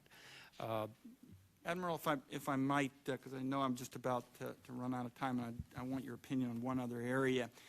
The Technical Engineering Authority that you have talked about strikes me as a way to bring about some of the independence and oversight that's important. I would like to hear your thoughts on sort of the nuts and bolts of how that would work, and also yours, Administrator O'Keefe, whether you accept the recommendation, and in effect how something like this would work. I mean, the first thing that strikes me is if NASA puts up the money for it, then you say to yourself, how does that facilitate the kind of independence that you're talking about? But given the fact that you put great weight on this Technical Engineering Authority, tell us how you think it would work, and I'd like both of your reactions. I know my light is on, but I'd like the reaction of both of you gentlemen on that. Senator, thank you for that question. That question probably gets to the most important recommendation and probably the core of our report. And that is that we have found that over the years that a legitimate system of checks and balances has been lost in NASA, in which there are independent and resourceful and robust agencies that kind of check up on each other within NASA. The board does not feel that we need to create another entity or an anti-NASA or something like that. But what's happened is this independent and robust system of checks and balances has been lost. And it's been lost in the name of efficiency and effectiveness and all that kind of stuff. But nevertheless, it's been lost. And the manifestations of that are really what our report is all about. All the emails that didn't get acted on, and the inability of engineers to affect things, and the overwhelming power of informal chains of command by people in the program and things like that. All those things are fixed if you create an engineering world in which engineers can have a robust and honest difference of opinion, and you don't do management by view graphs. You use technical papers instead of view graphs and overheads and all those bad things we talked about. What this organization would do, what we think the key ingredient to the success of this scheme is that this organization must, in fact, own a function. By that I mean simply creating an organization that sits on the sideline and kibitzes or second guesses other people is not good enough. Our suggestion is that this organization actually has to own part of the process. And the part of the process we suggest is that they have to own the technical requirements and specifications and all waivers to them. Now, that implies that they have to understand those technical requirements and specifications. They have to understand why they're there. If anybody wants a waiver to them, they have to understand the rationale for the waiver. And if they don't want to grant the waiver, they have to understand why they're not granting it. So that suggests an engineering enterprise of some size. It used to be that way long time ago, and that really gets to the core. That really gets to the core of our recommendation, because many, 60% of all the ills that we list in our report are immediately fixed because of this enterprise that we recommend. It can be within NASA. We don't necessarily suggest that it has to be outside of NASA. Senator Brownback. I'm sorry. Go ahead. The request was that I respond as well. The short answer is it's a finding, and therefore it's a fact. It's a recommendation, so therefore we're going to comply with it. No further debate on that issue. And what Admiral Gehman and his colleagues on the board have pointed to is a organizational characteristic that I recognize from my Defense Department experience years ago, particularly the Navy Department experience, which is to have a severability between that institutional force which owns and kind of takes control of specifications and engineering requirements, and those that are faced with the program operational considerations of cost and schedule and all the other factors that go into the day in and day out kinds of work. and make a very clear severability of those functions. Got the message? That's a clear recommendation. We're going to sort through the options of what is the best approach to do it. And again, the oversight function that we have put in motion is the Stafford-Covey team of Tom Stafford and Dick Covey and their 25 colleagues in all these different disciplines of management, engineering, technical change, organization change, culture change. All those different experts will then be the judge of whether we've picked the appropriate option to do that. And we will not proceed until such time as we're satisfied that we have selected an option that is not only compliant, but really does follow through on the point that's being raised here. Final observation is I concur wholeheartedly in Admiral Gehman's view that there is a statutory board in place right now. The Congress enacted 30 years ago after the Apollo fire. The ASAP, the panel that is focused on these safety objectives, I think the charge that I'm hearing here, and as well as the approach that needed taken, is take that statutory oversight function and reinvigorate it. And we'll have to kind of cogitate on what the right ways are to do that, and certainly would appreciate your support and help in that pursuit as well. Senator Brownback. Thank you, Mr. Chairman. Thank you, gentlemen, for being here today. Admiral Gehman, in the report, it's replete about there's a need for a change of culture. And I think there was one news account that put it accurately that technology is easy, people are difficult. How do you change a culture at an institution without changing the people involved? And this seems to me that if you're talking about a cultural issue here, you're not talking about moving boxes or organizational charts around. You're talking about changing whole mentalities and whole attitudes. And that seems to me that you are talking about major wholesale changes in personnel within the NASA system. Is that accurate? Senator, we anguished over this issue for a considerable amount of time, and we also did not start our investigation with this position. We kind of came to it. And I think that in order to answer your question directly, I have to make it clear that the board made a clear distinction between management problems and management fixes and culture. We, in our minds, in our framework, we view these two things as two separate things.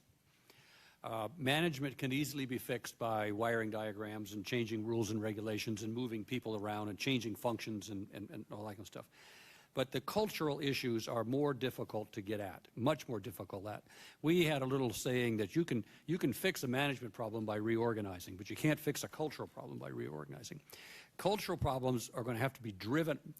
Bad culture. There's good culture too, by the way. There's a culture of safety and a culture of honesty and a culture of openness and all those kinds of things, which needs to be reinforced. But bad cultural traits, which we tried to list specifically in our report, so we weren't just waving our arms and beating our breasts here, need to be driven out of the system by active, proactive leadership. And not just leadership from the administrator. He can't do it alone. It's going to take he can affect probably 2 levels below him, and then the people below him can affect 2 levels below them. But it's going to have to take active leadership on behalf of several layers of management in order to get at this problem. And it can't be done in a few days or a few months, and therefore we did not make it a return to flight thing. Because my time's going to be limited on this. Isn't what you're describing, though, that you're going to have to make major personnel changes to change those attitudes in culture? You can up and down through the organization. My experience has been that you can change the behavior of people. You can't change the attitude of people, but you can change their behaviors.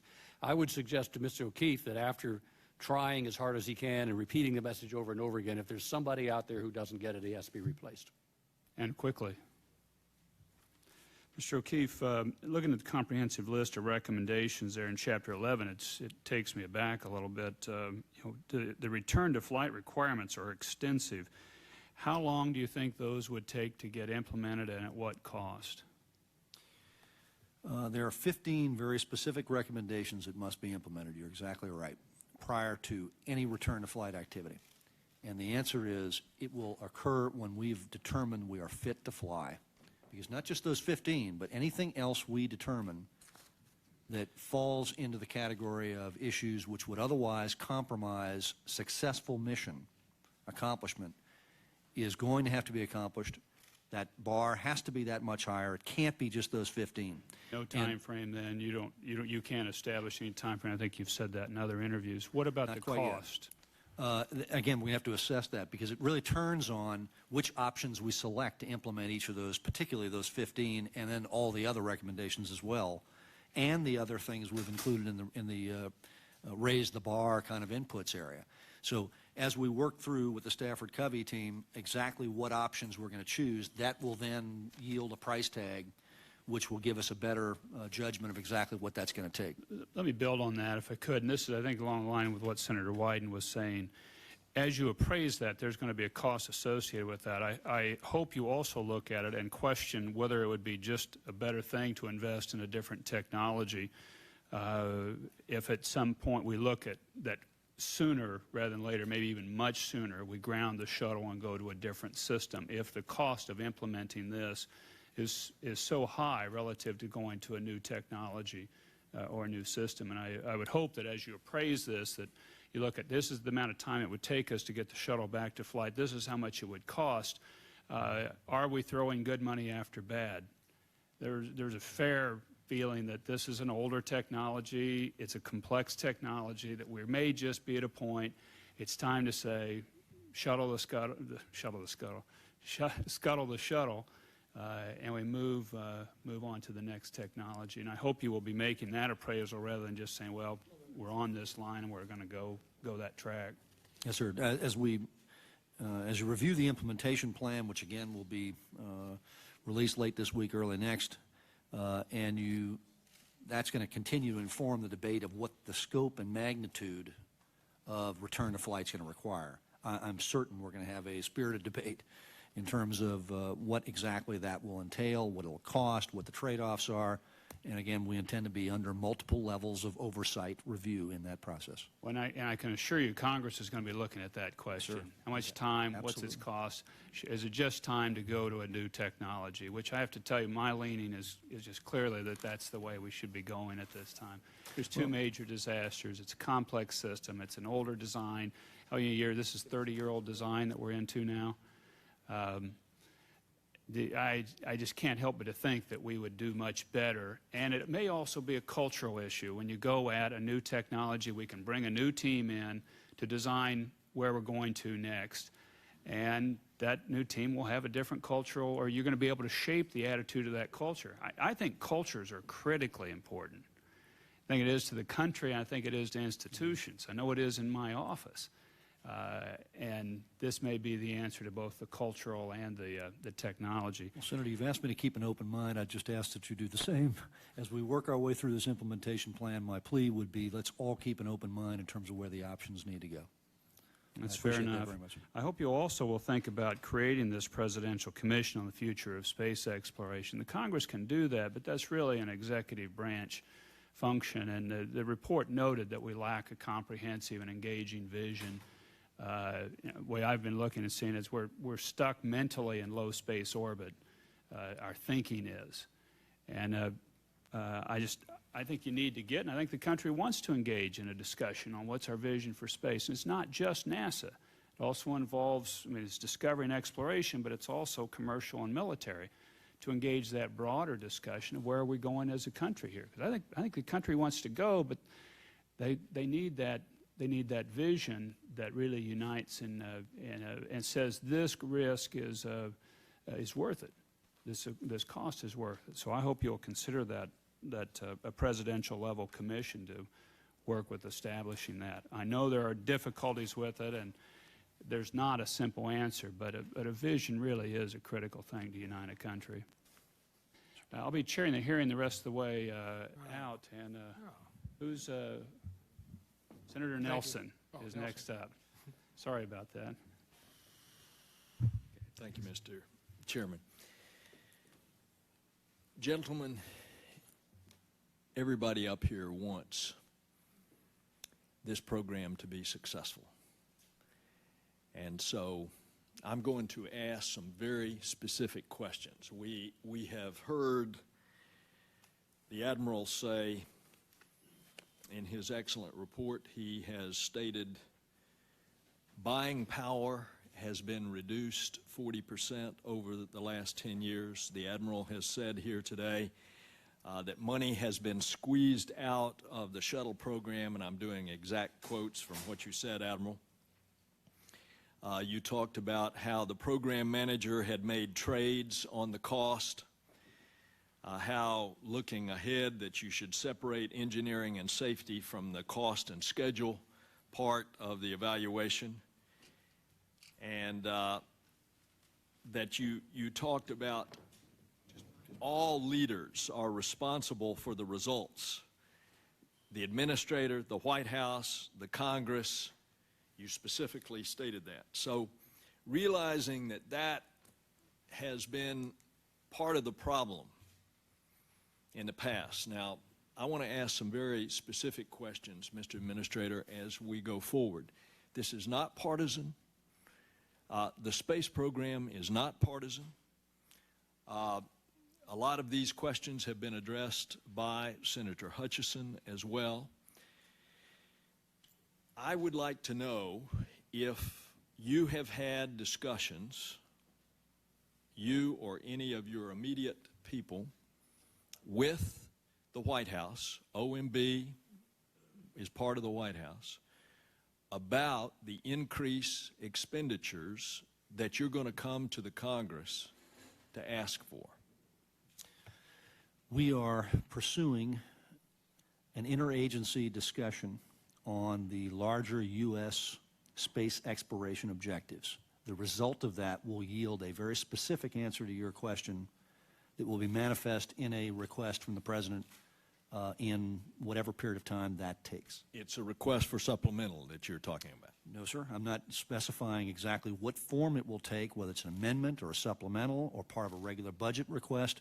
All that's being vetted now. Well, as the Admiral said, the leadership problems involved everybody in the past.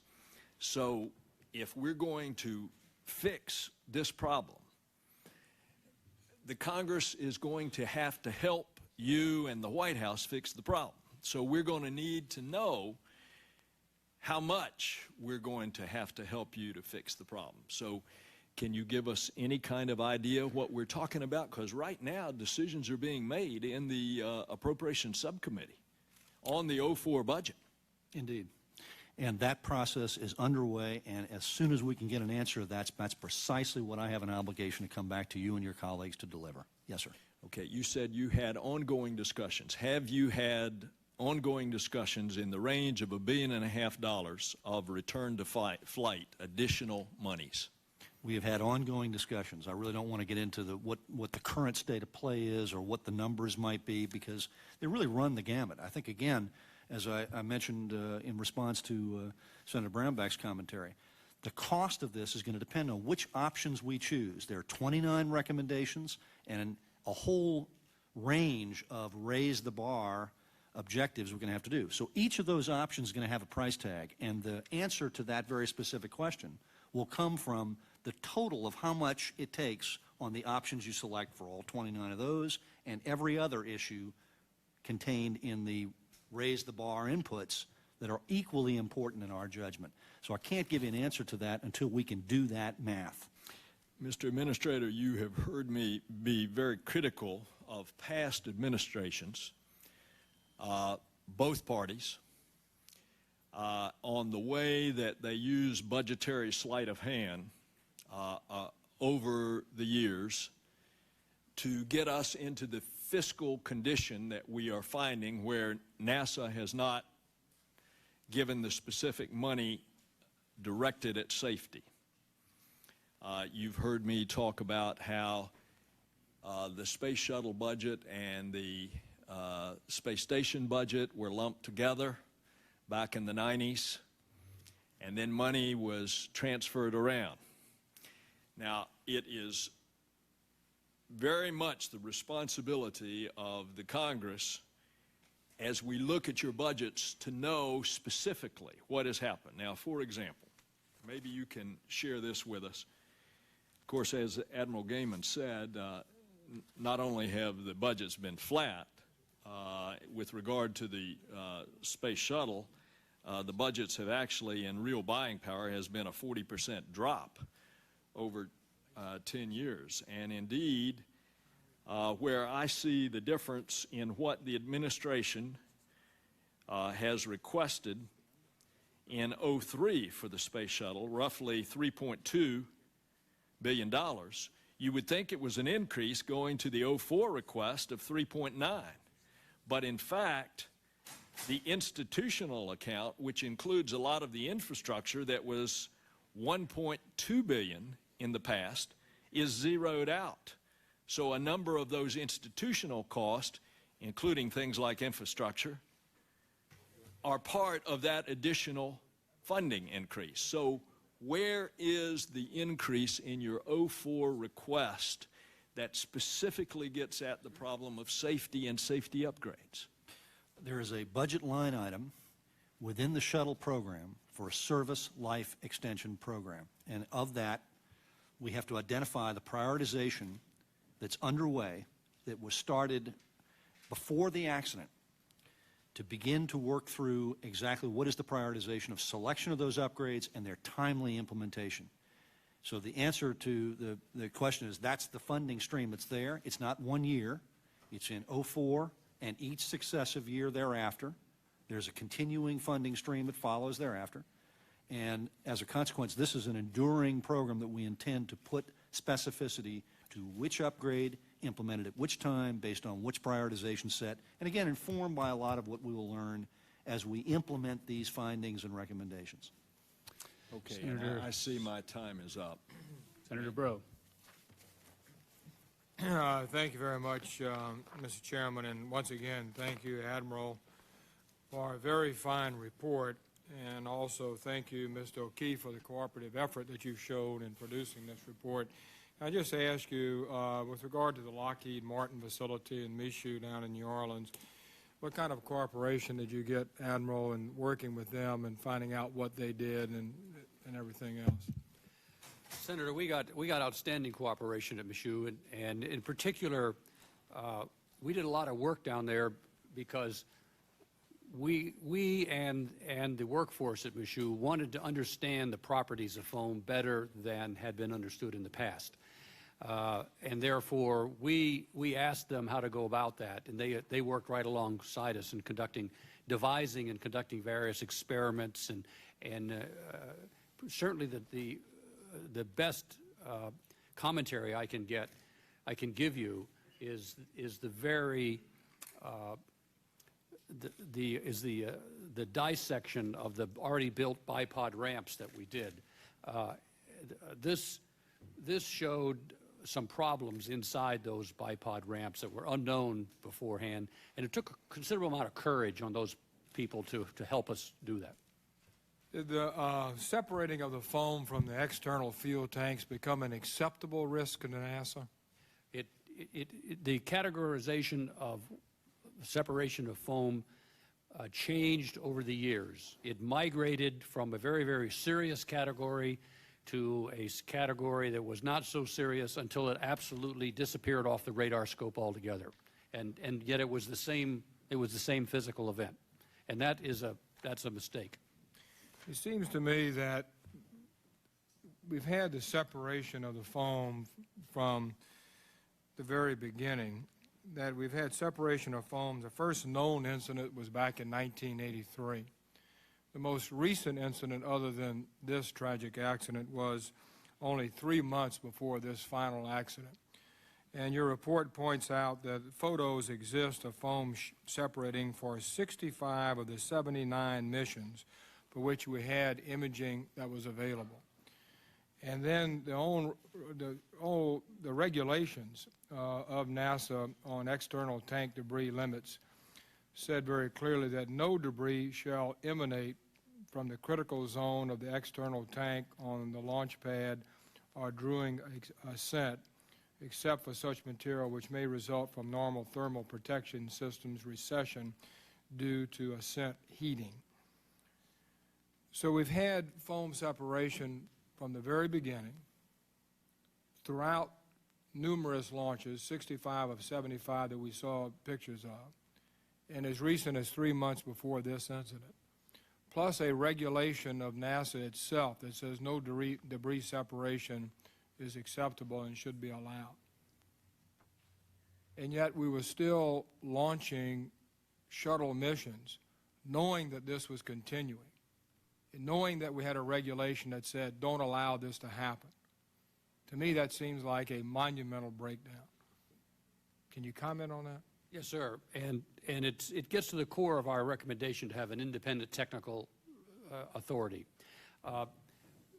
The adjudication of whether or not the foam anomaly should be treated as a showstopper or not is made by a board of engineers and managers at the Space Shuttle Program Office.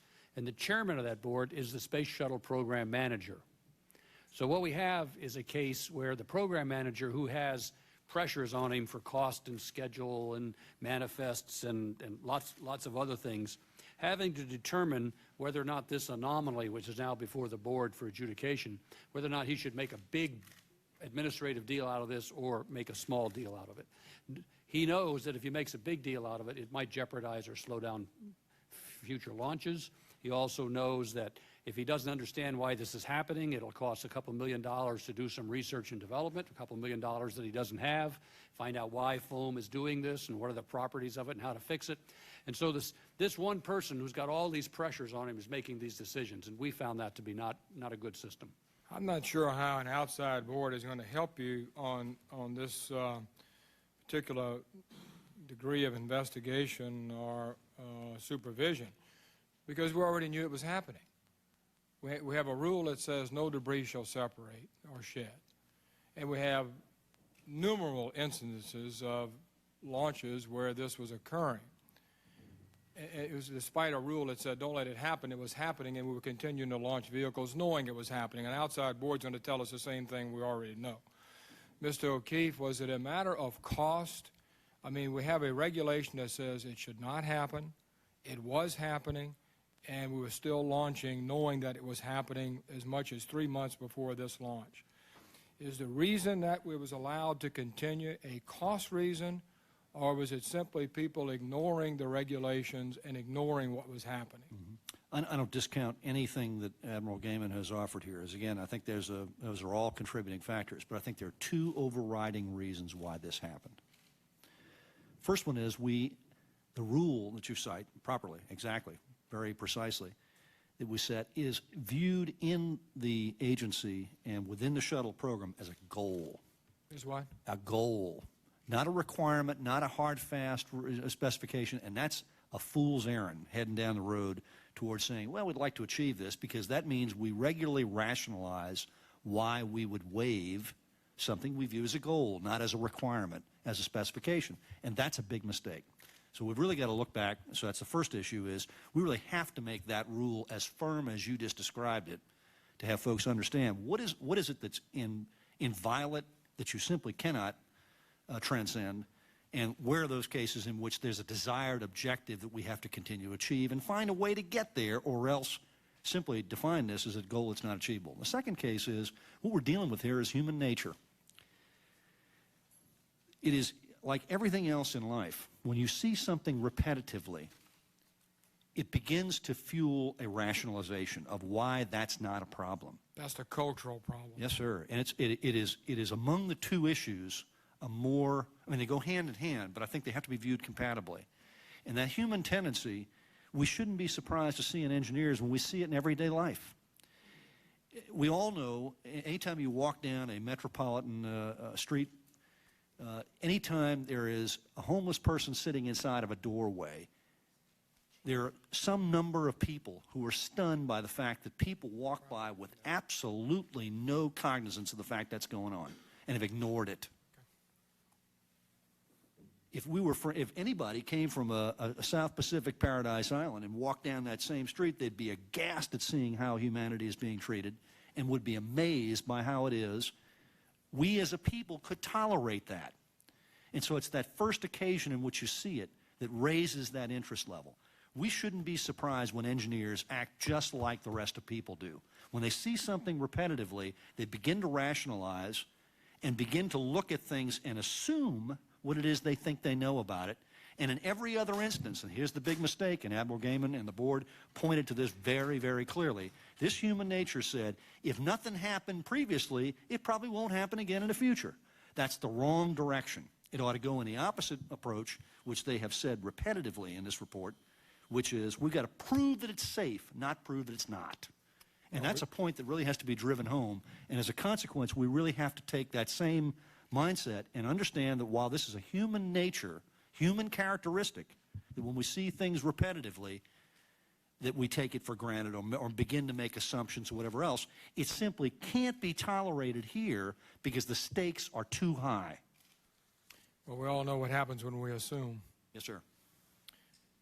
And we do it in every discipline, every single discipline in every walk of life. There are assumptions that are considered to be inviolate, and we've got to go back and question what those assumptions are. That's a real tough order, and it's one that's going to take us a lot of time and discipline.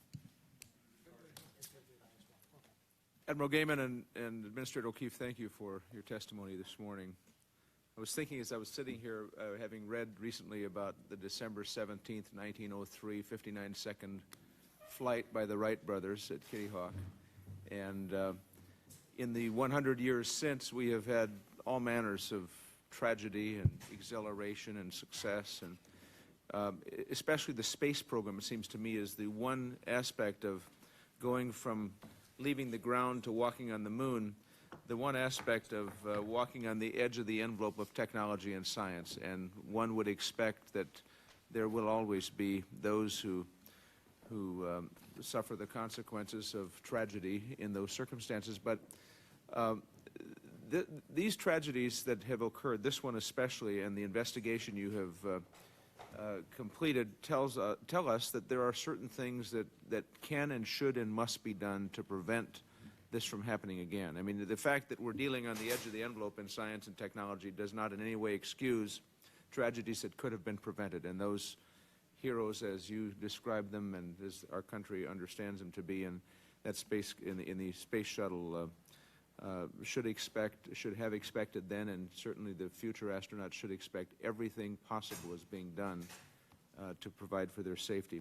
I want to ask you just about two issues quickly, and let me say first of all, Admiral Gehman, I'm not a scientist, or I don't have the technical ability perhaps to have fully digested everything that your report includes, but it seems to me you have done a massively thorough job. And Administrator O'Keefe, you have, I think, been a very stand-up administrator here in these circumstances. I raised questions immediately about the proposition of whether NASA could create its own investigative board reporting to NASA. Others raised the same questions. You responded immediately by changing the board's charter, removing references to the requirement that NASA oversee and review the board's investigation and so on. I think the result of that, Administrator O'Keefe, gives us a report that does have true independence, and I think your working with it the way you have has been admirable, and I appreciate that leadership. I want to ask you two things. Thank you. One, the requirement of the mission management team meetings every day during a shuttle flight. Those NASA regulations required such meetings every day, and my understanding is from your report those meetings occurred only 5 times during the 16-day mission, and that discussions regarding the risks of the foam strike and the need for additional imagery, the requests for imagery did not surface at all at these meetings that were held. So 15 of these or 16 of these meetings should have been held, I guess, and 5 of them were held, and at the 5 that were held, no discussions were developed in those meetings with respect to the request for imagery, despite the fact that beneath all of that, these discussions were occurring. Can you describe that, perhaps both of you, describe that for me? Is that part of the culture issue or part of the assumption issue that never came to the attention of those who should have been attending to it? If I'll start off by saying that the characterization is correct that you made. They held 5 MMT meetings in the 16-day flight. They were required to meet every day. We went back to the 3 previous missions and counted up the number of times the MMT met. And guess what? They don't meet every day. They've been meeting every 3rd day for as long back as we could find records. And this is an example of culture at work. What happens is you got regulations, you got to do it this way. Over a period of years and years and years, you kind of atrophy to where you do it this way. You're violating your own rules and regulations, and now you're sending all kinds of informal messages through the system that it's okay to violate your rules and regulations. And the top-level managers are doing it. We don't need to meet every day. We can meet every third day. It's good enough. Emails are good enough, and we're not sure what emails count for. I mean, are emails official communications or not? And so this is a classic case. So I wouldn't blame the fact that there are only 5 meetings on this mission as being causative. In other words, that's the way they've been doing it for years. So there's nothing different about it. Now we made the point in our report that these meetings were very short. That some of them were 30 minutes long. Longest one was about 50 minutes long. And if they had really had met every day, maybe they would have inquired into some of the more minute details of what was going on, and this subject of imagery might have come up. Pure speculation. Mr. O'Keefe? This report very clearly indicates that the rules and regulations that we have promulgated over the years are treated much the same way as stoplights in Naples. They're advisory. That's not tolerable. We cannot have that. We've got to go back and really look at what those operational procedures call for and put in motion that which we believe, and that's part of the recommendations. That's part of our raise the bar input standards that we really have to implement and have a very clear understanding of how those operational rules will be promulgated and followed as we go through this. Because the intent behind the MMT, I think, is a good one, which is to coordinate views and positions, inputs, and then serve it up for decision making. Well, there was an awful lot of stray voltage, is what this report indicates, of lots of communication going on, but to no particular point in some cases, or to no particular decision-making alternative. That's a failure, really, to understand the purpose of the rules, and over time, I think, as the chairman of the board observed, as well as all of his members, that over time, if these things are viewed as advisory, what's the point? Why are they there? And that's something we've really got to take back as a strong indictment of the culture, and we've got to correct it. And Administrator O'Keefe, the reason I asked this specific question is the mission management team meetings. I don't know much about this at all, except that my assumption would be that mission management means just what it sounds like, managing the entire mission. And the fact that it didn't meet, not only in this shuttle flight per regulation every day, but in other shuttle flights as well. But more than that, the fact that when it did meet, it did not have the information flowing up to it of questions being raised in the organization about the question of whether they should have additional imagery to determine whether this foam had caused some damage to the wing.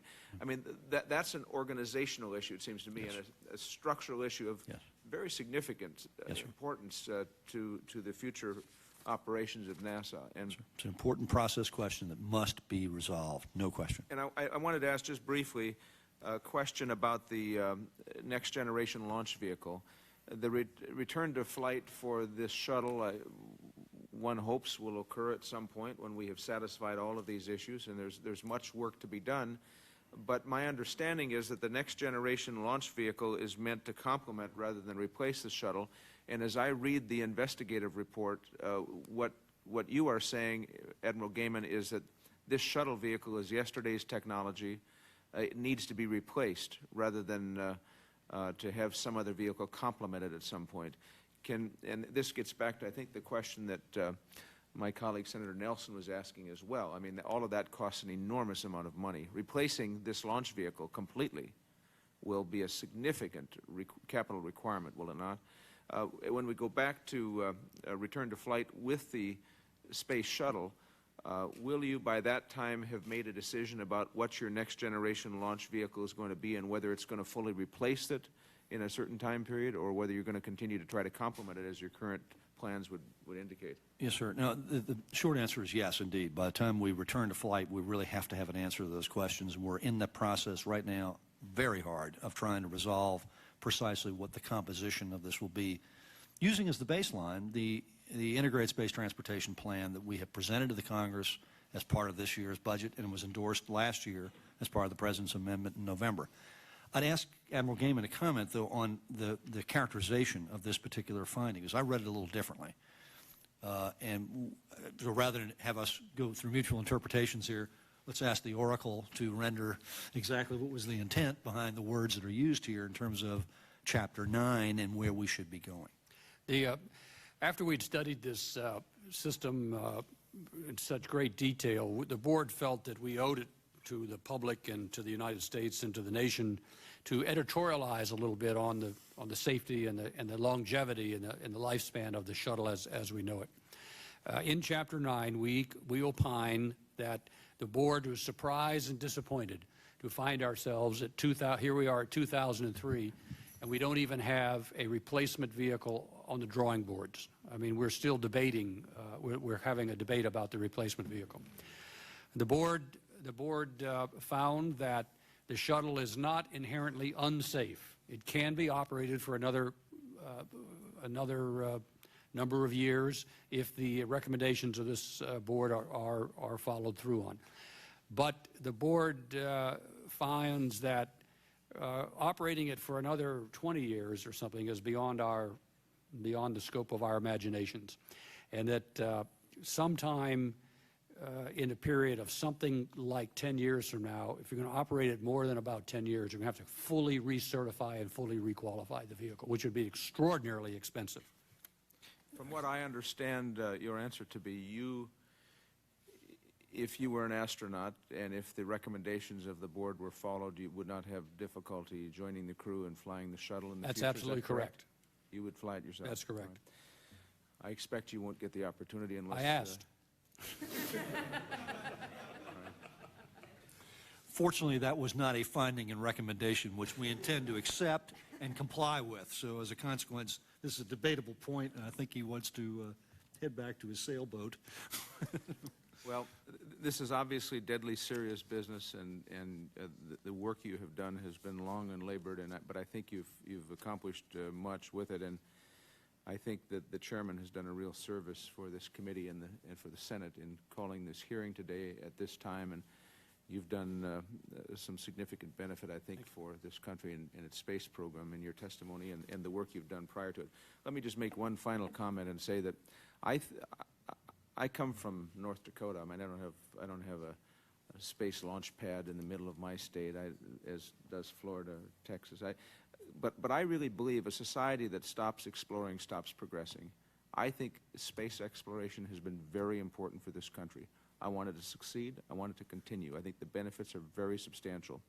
But it will only succeed and continue if we understand that these tragedies require an enormous amount of work to understand what has happened and prevent it from happening again. Again, we're operating on the edge of the envelope of knowledge here, and some wonderful men and women, heroes in my judgment, one of whom served with us here in the Senate, Senator Glenn, have been the pioneers in space travel. But I really think we're just at the beginning phase of understanding what the rest of our universe is and how to explore it and the benefits it can provide for us. So let me again thank the chairman who had to depart.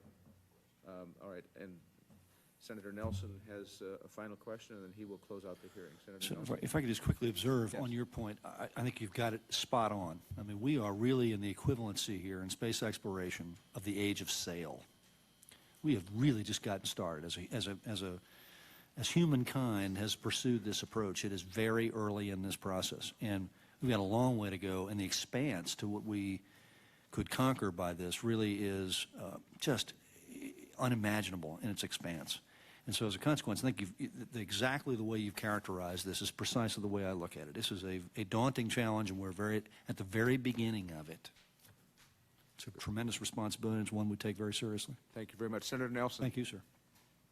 Senator Dorgan, I want to pick up on your question about the next generation vehicle.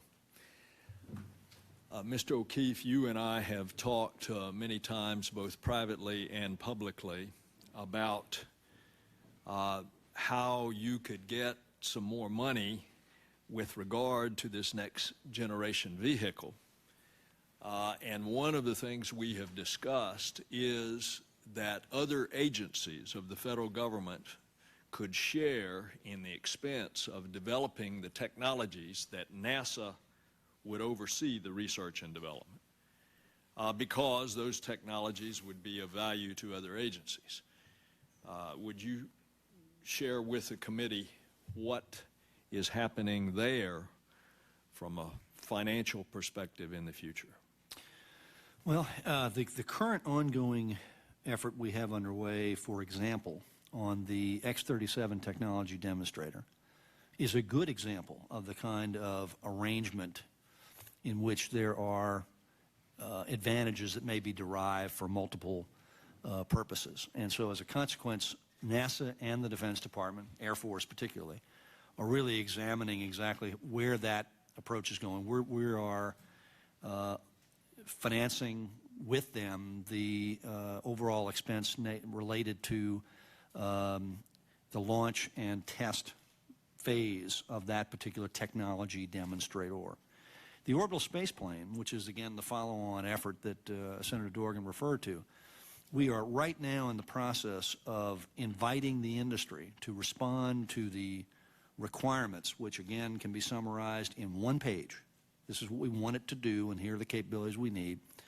And there are a number of different technologies that are accented, if you will, that may have great application for where the Defense Department may go on that, and we are engaging in discussions with them. But at this present time, on the orbital space plane, the objective is that we get about the process of finding a complementary asset that is crew transfer vehicle in its orientation, that the board observed in Chapter 9 is the kind of thing we need to do as expeditiously as possible. And we're now in the process of trying to figure out, how do you define expeditious? How quickly can it be done? What's it going to look like? And the industry is actively playing in that and working through that particular contractual effort that's being engaged right now. So we should have an answer to that in very short order. Do you expect that in a net outflow of dollars from NASA that will require additional money to be budgeted in NASA? It heavily depends on how soon we want to see delivery of the asset. And as I mentioned in response to Senator Hudson's comment, the amount that we have included in the NASA budget now before the Congress and the 5-year stream certainly is a resource allocation for an orbital space plane. It will not be sufficient to cover any delivery date we may desire. To the extent we want to accelerate that, it isn't going to require more in aggregate. It may require more up front. And that's part of what we've got to sort through now. But again, very thoughtful questions, commentary, and direction that you've given us at previous hearings and along with other of your colleagues prompted us to go back and look at that trade study, figure out what it's going to take in order to accelerate this. What are the approaches we would use in that regard? And in no instance have we made the requirements negotiable. We've made those the fixed constant and everything else around it the variables that we may want to consider in terms of accelerating its delivery or what other approach you'd use for crew transfer versus crew rescue and the like. And what time frame, so that we can be expecting it, would you expect to come to the Congress for that kind of request? To the extent that a request is required, it will be at the point in which the President determines that that's necessary, and that's exactly when it will be delivered. And is your answer the same then with regard to the additional expenses that will be required for the return to flight? Again, those are more dependent, and I've got to serve up to, I think, all within our administration, a clear understanding of the options we choose for the 29 recommendations and the raise the bar inputs that are going to be equally important, and make a determination of how much we need in order to implement the options we've chosen. And that is going to, again, be a fulsome debate within the administration, and we're in the midst of that now.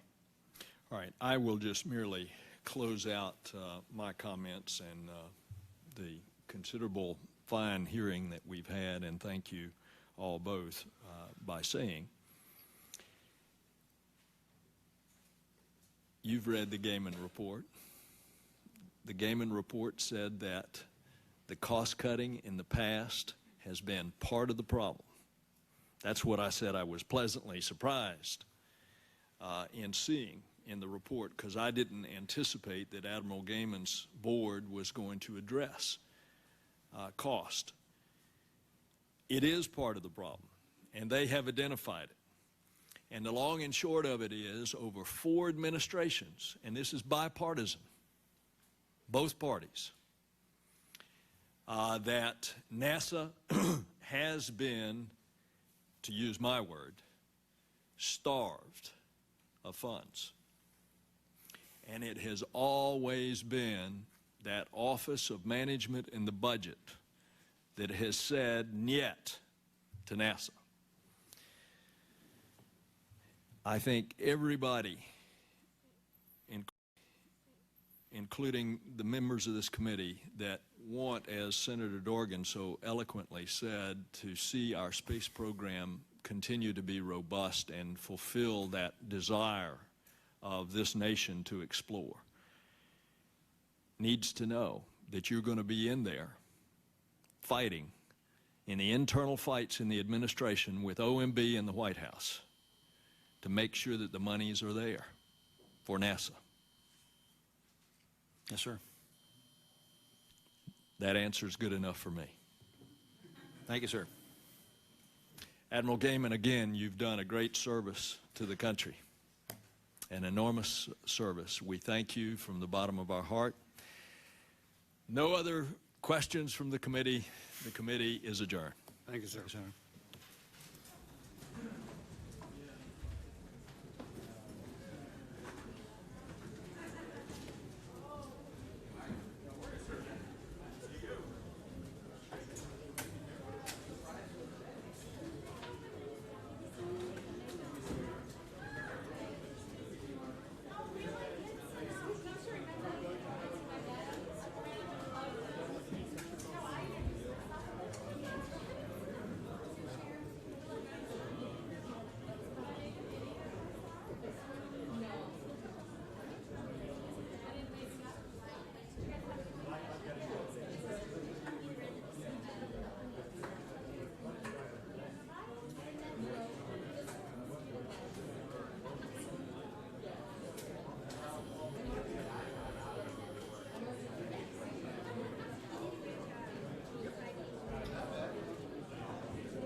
In a moment, Ken Starr and Floyd Abrams on campaign finance, Mexican President Vicente Fox, and a hearing on college football and antitrust issues.